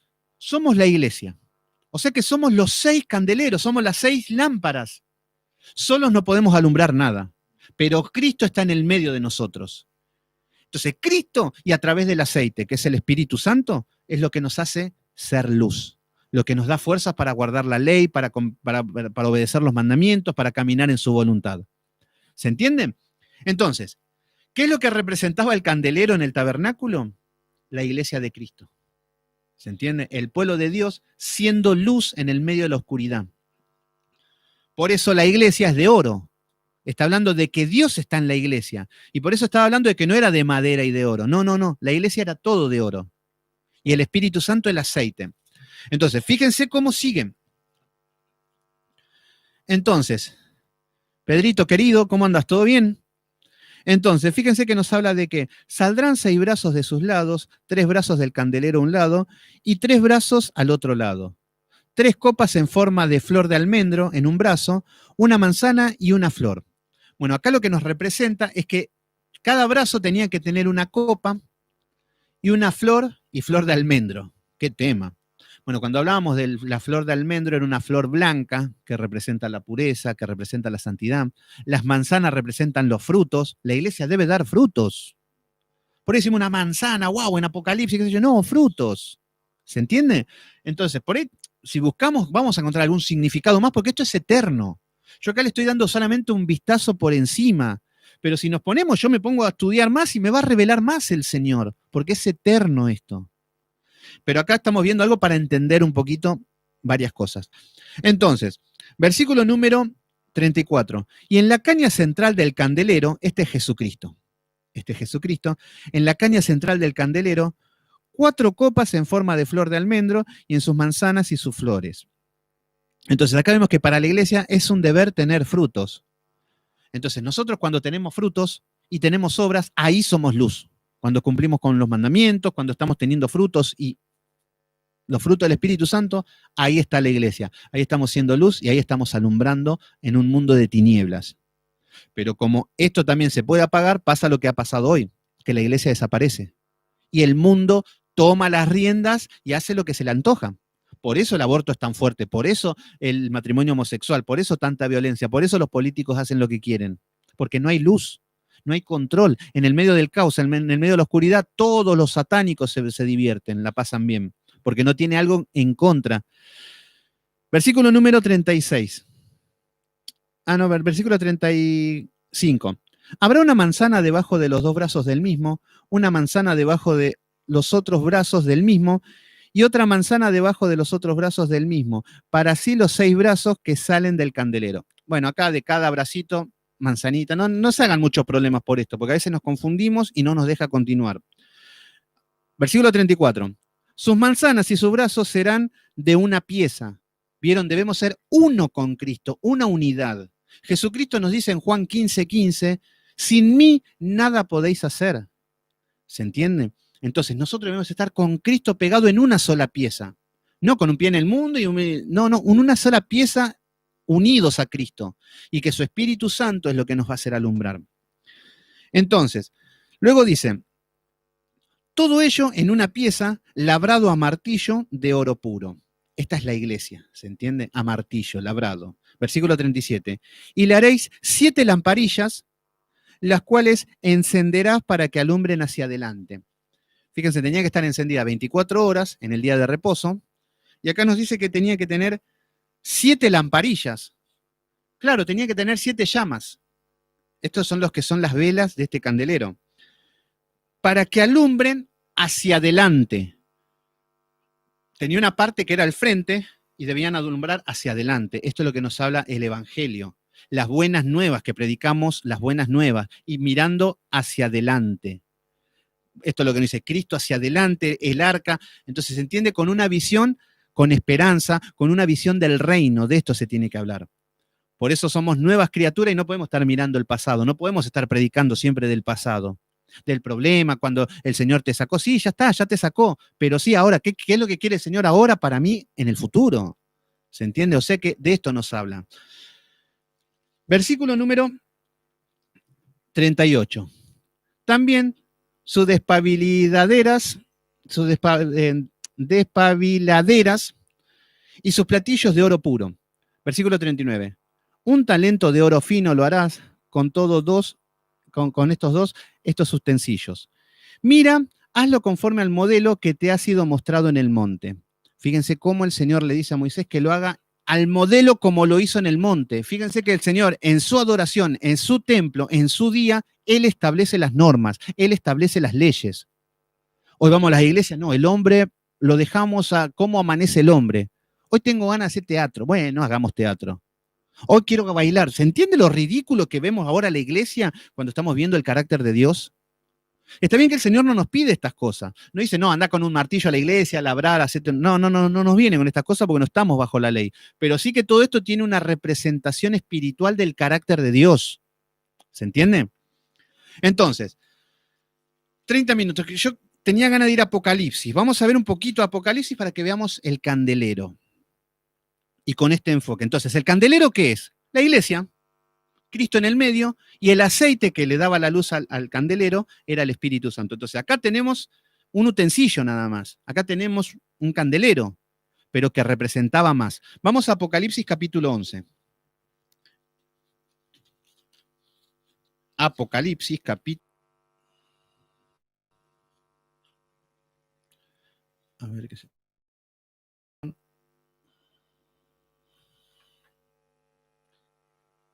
Ahí está, se está queriendo cortar, esperen que actualizo.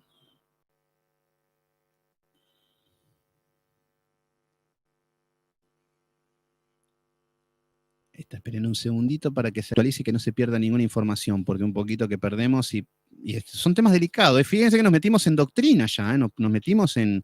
Estamos profundizando. Y bueno, el Señor nos está demandando más también.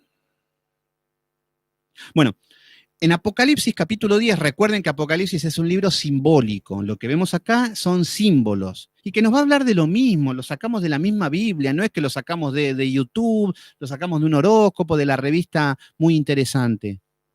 No, sale todo de la misma Biblia. Fíjense qué es lo que dice. Fíjense que con este contexto, ¿cómo empieza a tener sentido la Biblia? Versículo capítulo 11. Entonces me fue dada una caña semejante a una vara de medir y me dijo, estos son símbolos. Una caña de medir, acá le está hablando a Juan, que le dijo, levántate y mide el templo de Dios. Bueno, esto hablaba de una medida, de medir el templo de Dios, de medir la iglesia. ¿En qué situación está la iglesia espiritualmente? ¿Son luz? ¿Están muertos? ¿Qué están haciendo? Bueno, eso. Y del altar. El altar tiene que ver con el sacrificio. ¿Cómo está el altar en tu vida? El sacrificio. ¿Hay perdón de los pecados de tu vida o pediste perdón de tus pecados hace 40 años y no lo hiciste más? Bueno, y de los que adoran en él. Esto acá está hablando de medir a los que adoran. Entonces, vamos a una iglesia y medimos, vemos el altar. ¿Piden perdón? ¿De qué? Si yo no tengo perdón. Ah, bueno, buenísimo. Los que adoran, vamos a ver cómo adoran los adoradores.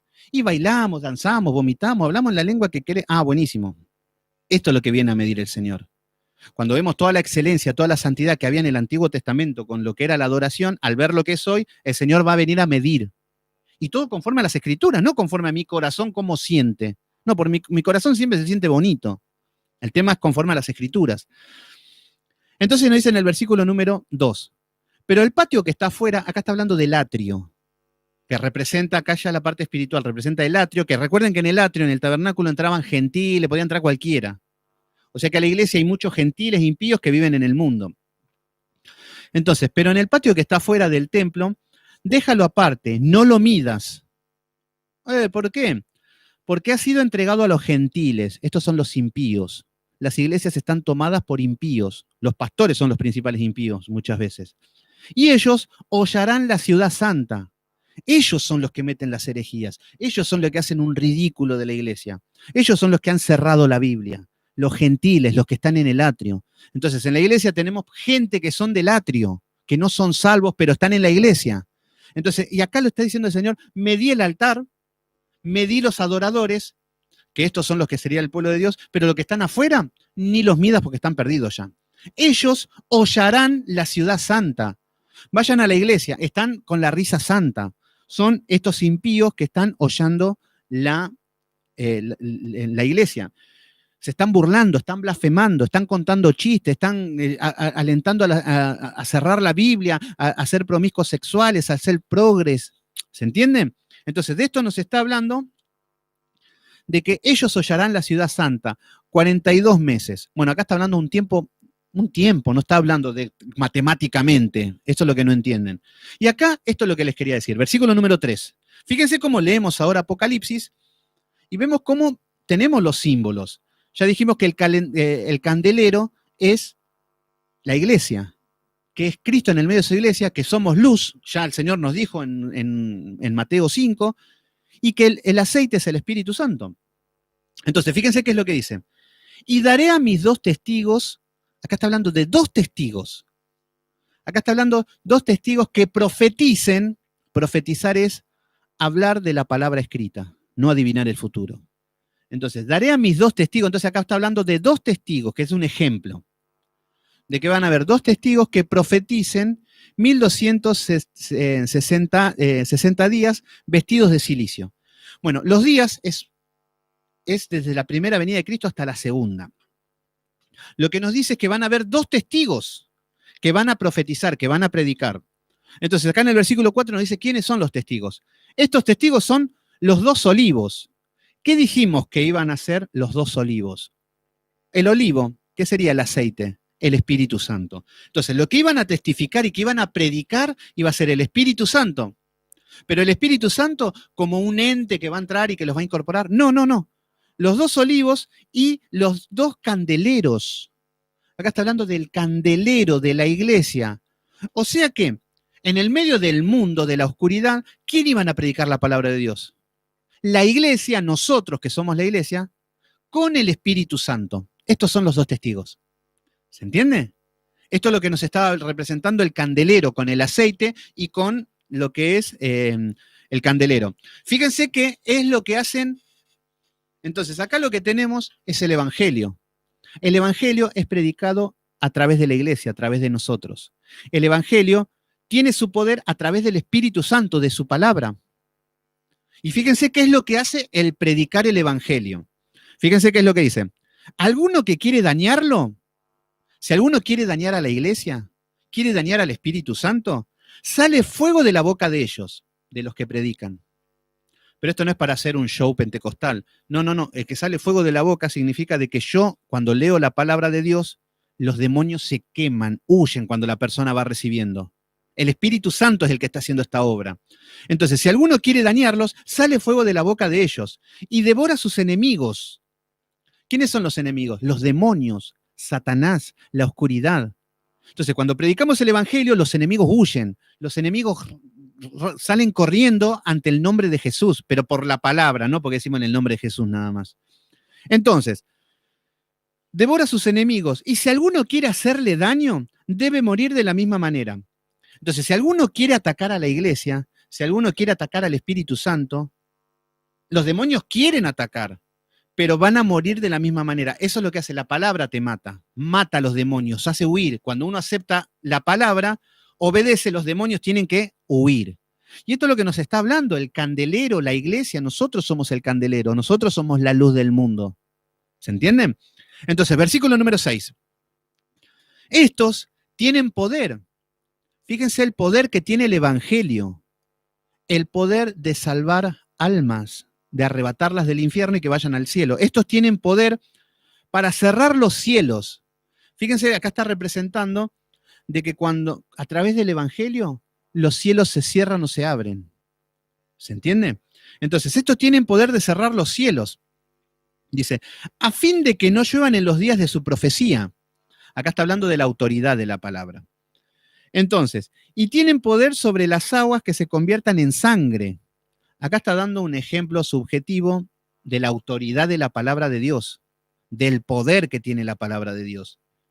Pero ya aparecen los dispensacionalistas, los pentecostales y toda esta rama, y ahora vamos a ver quiénes son para ellos estos dos testigos. Se van a partir de la risa, pero esperen, vamos a ver la doctrina correcta. Entonces, dice, tienen poder sobre las aguas para convertirlas en sangre, para herir la tierra con plagas cuantas veces quieran. Entonces, acá lo que nos está mostrando es que tienen un gran poder la palabra. ¿Quién es el que tiene el poder? El candelero, nosotros, la iglesia, junto con Cristo, y el Espíritu Santo, que esto es lo que nos alimenta. ¿Se entiende? Entonces, vamos a ver qué es lo que va a pasar. Acá nos representa que el candelero y el Espíritu Santo van a enfrentarse al mundo y que van a hacer luz y que la gente va a escuchar y que nadie puede oponerse a su palabra. Pero, ¿qué es lo que pasa? Que el enemigo también se levanta. Y fíjense qué es lo que nos dice en el versículo 7. Cuando hayan acabado su testimonio, acá nos dice cuando hayan predicado un tiempo, cuando la palabra haya sido dada, esto es a nivel mundial, desde la primera venida de Cristo hasta la segunda. A lo largo de la historia pasó esto. No es para el último día del año y cuando ahí se mueren todos. No, no, no, a lo largo de la historia. Entonces lo que nos dice, cuando haya acabado su testimonio, la bestia, fíjense, la bestia, estamos hablando de el poder satánico, que es anticristo, anti el evangelio, que no quiere saber nada con la palabra de Dios.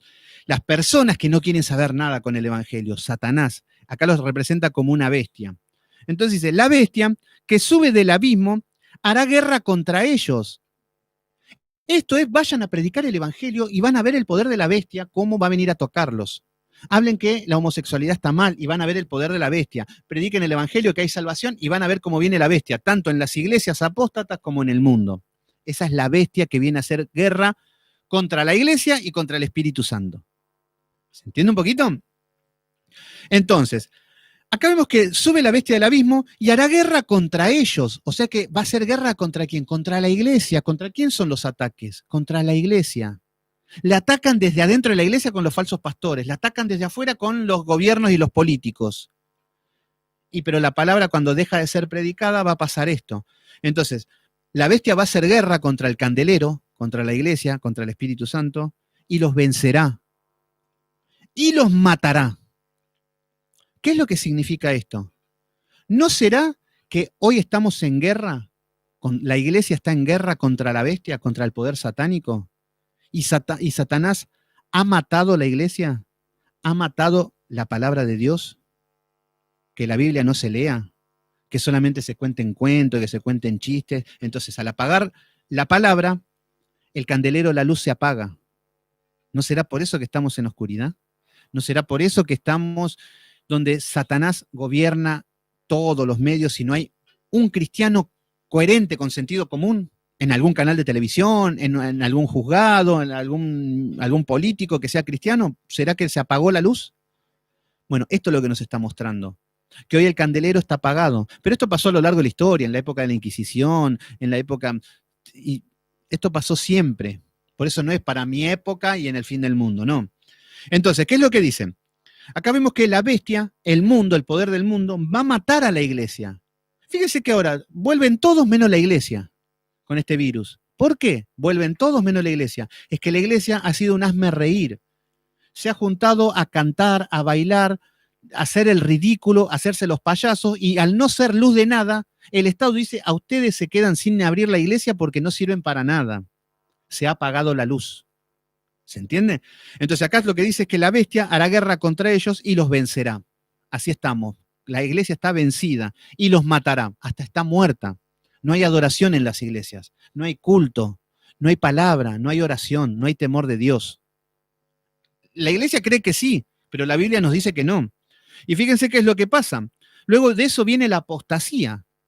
Cuando la iglesia está muerta, ¿qué es lo que vamos a encontrar? Iglesias que son un centro de actividad, que es una ONU, que es una sociedad de fomento, iglesias que no predican la palabra, pero eso sí, muchas actividades, reuniones de jóvenes, casamientos, reuniones de matrimonio, se juntan a juntar chapitas y a repartir arroz, porque la iglesia está muerta. Entonces tiene que hacer obras para que vean que está viva. Entonces acá empieza la apostasía. Entonces, ¿qué es lo que va a hacer el mundo? ¿Qué es lo que hace el mundo hoy? Cuando la iglesia está muerta. Fíjense lo que es el versículo 8. Y sus cadáveres estarán en la plaza. Acá está hablando del cadáver de la iglesia y del Espíritu Santo.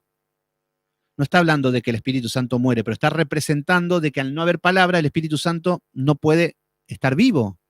¿Se entiende? No puede estar activo.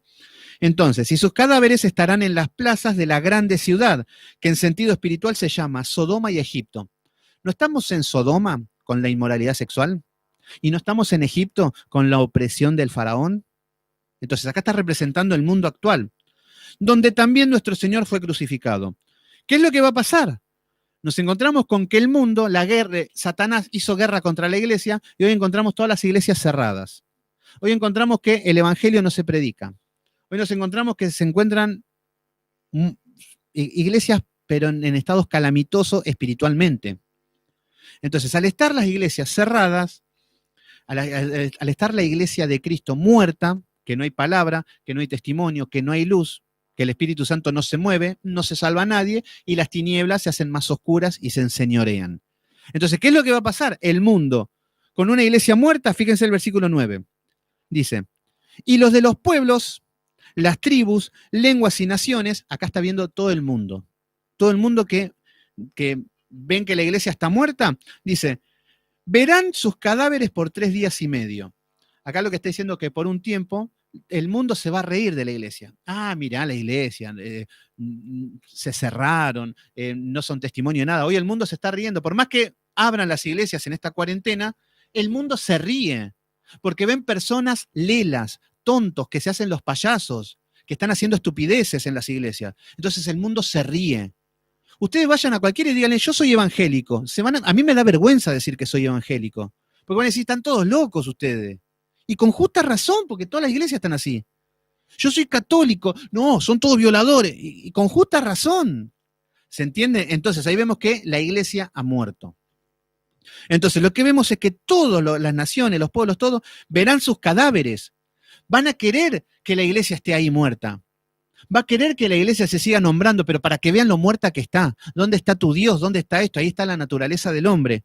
Entonces van a ver en el medio de estos días sus cadáveres y no permitirán que sean sepultados. ¿Por qué? Para gozarse de que la iglesia ha muerto. Y nosotros decimos, pero la iglesia, ¿por qué? ¿Para qué tanto? Fíjense qué es lo que dice en el versículo 10.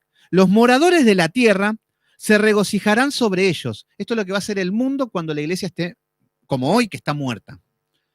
En ciertos ámbitos, siempre en el contexto, porque también tiene cuando se levanta, cuando baja, pero nos está hablando qué sucede. Entonces, los moradores de la tierra, todos los impíos, se regocijarán sobre ellos, se alegrarán, van a estar felices de que la iglesia está de rodillas, que no tiene norte. Entonces dice, y se enviarán regalos los unos a los otros, van a estar contentos los impíos. ¿Por qué? Van a estar contentos y van a hacer fiesta porque la iglesia está muerta. ¿Por qué? El candelero está muerto, no hay luz, el Espíritu Santo. ¿Por qué? Porque estos dos profetas, porque la iglesia y el Espíritu Santo, habían atormentado a los moradores de la tierra. ¿Cómo la iglesia y el Espíritu Santo, nosotros, los predicadores, la iglesia de Cristo, a lo largo de la historia, atormentó a los moradores de la tierra? ¿Con qué? Honra a tu padre y a tu madre. El adulterio, no. No fornicarás, no adulterarás, no te acostarás con varón, así como con varón, como con mujer, no al bestialismo, no. Todos los mandatos, entonces, ¿qué es lo que había pasado? La iglesia, a lo largo de la historia, con el Espíritu Santo, fue un testimonio de poder que le hablaba de Dios y de una rectitud. Y esto los atormentaba a los hombres. No, yo quiero ser gay, yo quiero matar, yo quiero robar, yo quiero hacer todo esto. Estaban siendo atormentados. Pero ahora que la iglesia está muerta, se hacen regalos los unos a los otros, felices. Yo ahora puedo ser homosexual, me puedo casar con el que quiero. Veamos la televisión, vamos a abortar, vamos a matar, total, la palabra de Dios ya no existe más, ahora podemos hacer lo que queremos. ¿Se entiende cómo se hacen regalos los unos a los otros? Y así están los países. Y la bestia ha matado la iglesia y el Espíritu Santo. ¿Se entienden? Pero ¿qué es lo que pasa? Vemos que acá nos encontramos hoy en día, o puede pasar en adelante, esto son a lo largo de la historia, nos habla de que esto ha pasado siempre. Versículo 11. Después de 3 días y medio, entró el espíritu de vida enviado por Dios y se levantaron sobre sus pies. Acá nos está hablando de que, si bien estaba muerto la iglesia y el Espíritu Santo, viene el espíritu de vida y vuelve a resucitar. Y ahí se levanta nuevamente la iglesia, ahí nuevamente vuelve a hacer luz, ahí nuevamente vuelve a predicar el evangelio. Y ahí nuevamente la gente va a empezar a predicarse y gente va a ser condenada y gente va a aceptar a Cristo. ¿Se entiende cómo está hablando esto? Entonces, ¿qué es lo que estamos viendo hasta este momento? El candelero, la iglesia. Ahora lo vemos en Apocalipsis con una manera simbólica, con símbolos, lo que nos está pasando hoy. Y a lo largo de la historia pasó, en la época de la Inquisición, en la época del Imperio Romano, en todas las épocas pasó. Pero acá nos habla con un sentido simbólico. Ahora, fíjense cómo lo estudian los pentecostales, neopentecostales y todas las ramas carismáticas. ¿Cómo estudian este texto? Fíjense, leo el versículo número 3. Y daré mis 2 testigos que profeticen. Bueno, acá van a venir 2 hombres. 2 hombres que van a profetizar. Por 1260 años, así, matemáticamente, esos días, ni más ni menos, así de simple. Vestido de silicio, que era como una ropa de alpillera, como una ropa que representaba la humildad. Bueno, así van a venir vestidos. Buenísimo, lo toman así. Versículo número 4. Estos 2 testigos son los olivos y los candeleros, que están en pie delante de Dios, del Dios de la tierra. Buenísimo. ¿Quiénes son para ellos estos 2 testigos? Que nosotros decimos que son el Espíritu Santo, que es el olivo, y el candelero, que es la iglesia. Bueno, los dispensacionalistas dicen que son Moisés y Elías. Que va a resucitar Moisés y que va a resucitar Elías y que van a venir en la tierra en los últimos 2 años y medio de historia de la humanidad. ¿Por qué? ¿Y cómo no van a hacer? Porque fíjense que lo dice en el versículo 5. Si alguno quiere dañarlos, sale fuego de la boca de ellos. Claro, porque Elías salía fuego, él era el profeta del fuego. Devora a sus enemigos. Claro, porque Elías devoraba a sus enemigos con el fuego. Si alguno quiere hacerle daño, debe morir de la misma manera. Estos tienen poder para cerrar el cielo, como Elías. Entonces es Elías. ¿Se entiende?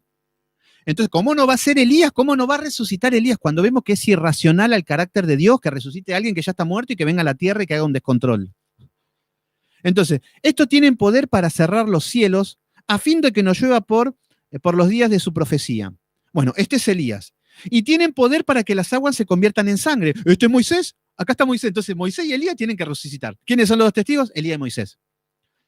Patético, ridículo, sensacionalistas, analfabetos bíblicos, donde toman el libro de Apocalipsis como si fuera un chiste, donde toman para la sensación espectacular del hombre en cuanto a lo místico y lo supernatural.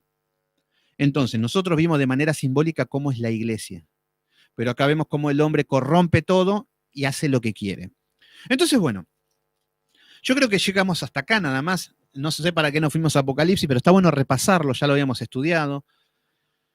Pero bueno, ¿qué es lo que vimos hoy? El arca, que es la persona de Cristo, con sus 2 naturalezas, el arca de madera, que es la humanidad, y el oro, que representa la deidad. Vimos el propiciatorio, que el propiciatorio es la obra de Cristo, el sacrificio en la cruz, con los 2 querubines que representan un rango alto, angelical, que representa la presencia de Dios en la tierra.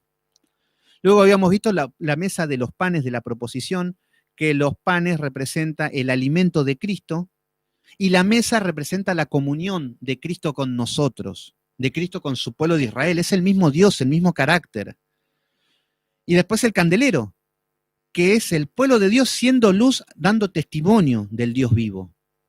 Que el Espíritu Santo es el que nos da esa luz. Y bueno, podría seguir horas, pero no los quiero atormentar yo a ustedes como los moradores de los 2 testigos, no los quiero atormentar con tantos símbolos y con tanta palabra. Así que tomen eso, que queden limpio. Mañana vamos a seguir, vamos a continuar. Mañana vamos a ver las medidas del tabernáculo, que empiezan a ver un montón de telas, cortinas, pieles de tejón. Bueno, todo tiene un significado. Pero bueno, espero que haya sido de provecho para el día de hoy. Fue muy edificante. Y bueno, vamos a terminar en oración. Padre Santo, Padre amado, en el nombre de Jesús, te damos gracias, poderoso Dios, porque nos diste mucha revelación, nos estás mostrando cómo estaba velado y cómo estaba escrito y cómo todo hablaba de Cristo. Gracias, Señor, porque tú estás en cada letra, en cada palabra, Señor, en cada versículo, en cada capítulo, Señor. No, te vemos y nos queremos maravillar. Ayúdanos a eso, Señor, a deleitarnos en tu palabra. Que no sea un estudio severo, que no sea un estudio pesado, que después nos olvidemos, Señor. No, queremos maravillarnos, Señor. Que esto nos dé ganas de salir corriendo a enseñarle a las personas y decirle, no, Cristo es el arca, Cristo, así eso queremos, Señor, que nos pongas en nuestro corazón, de querer compartir estas revelaciones, de querer compartir estas maravillas que tú nos das, Señor. Ayúdale a cada uno de mis hermanos a que puedan entender, a que pueda el Espíritu Santo, Señor, pueda ordenar las ideas, los conceptos que tú nos quieres dar a cada uno, Señor. Gracias, Señor, porque queremos ser luz y no de una manera espiritualoide, queremos ser luz en el medio de la oscuridad, queremos ser el candelero, queremos ser tu iglesia, lo somos, pero debemos estar afianzados a Cristo, pegados a Cristo, Señor. Por eso, Señor, te pedimos que nos ayudes a entender Ayúdanos a entender esta palabra, Señor. Tenemos una mente muy pequeña.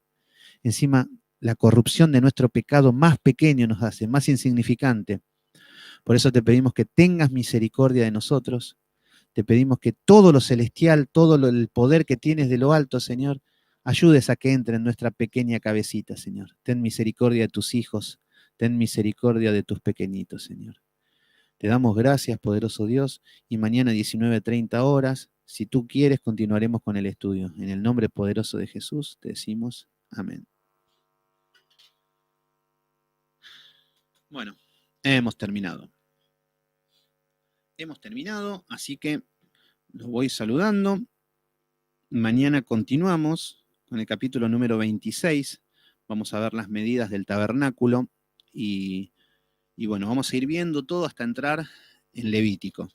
Así que bueno, espero que lo hayan entendido y si no, lo volvemos a ver desde el capítulo de 25, del versículo 1 y arrancamos de vuelta y busqué más informaciones. Entonces, bueno, muy bueno el estudio. Bueno, muy bien, Emi. Me parece que fuiste la única, ¿no? O el resto estaba ahí conectado también. Buenísimo. Así que bueno, gracias por estar ahí a todos. Así que mañana, misma hora, mismo canal. Nos vemos. Que Dios los bendiga.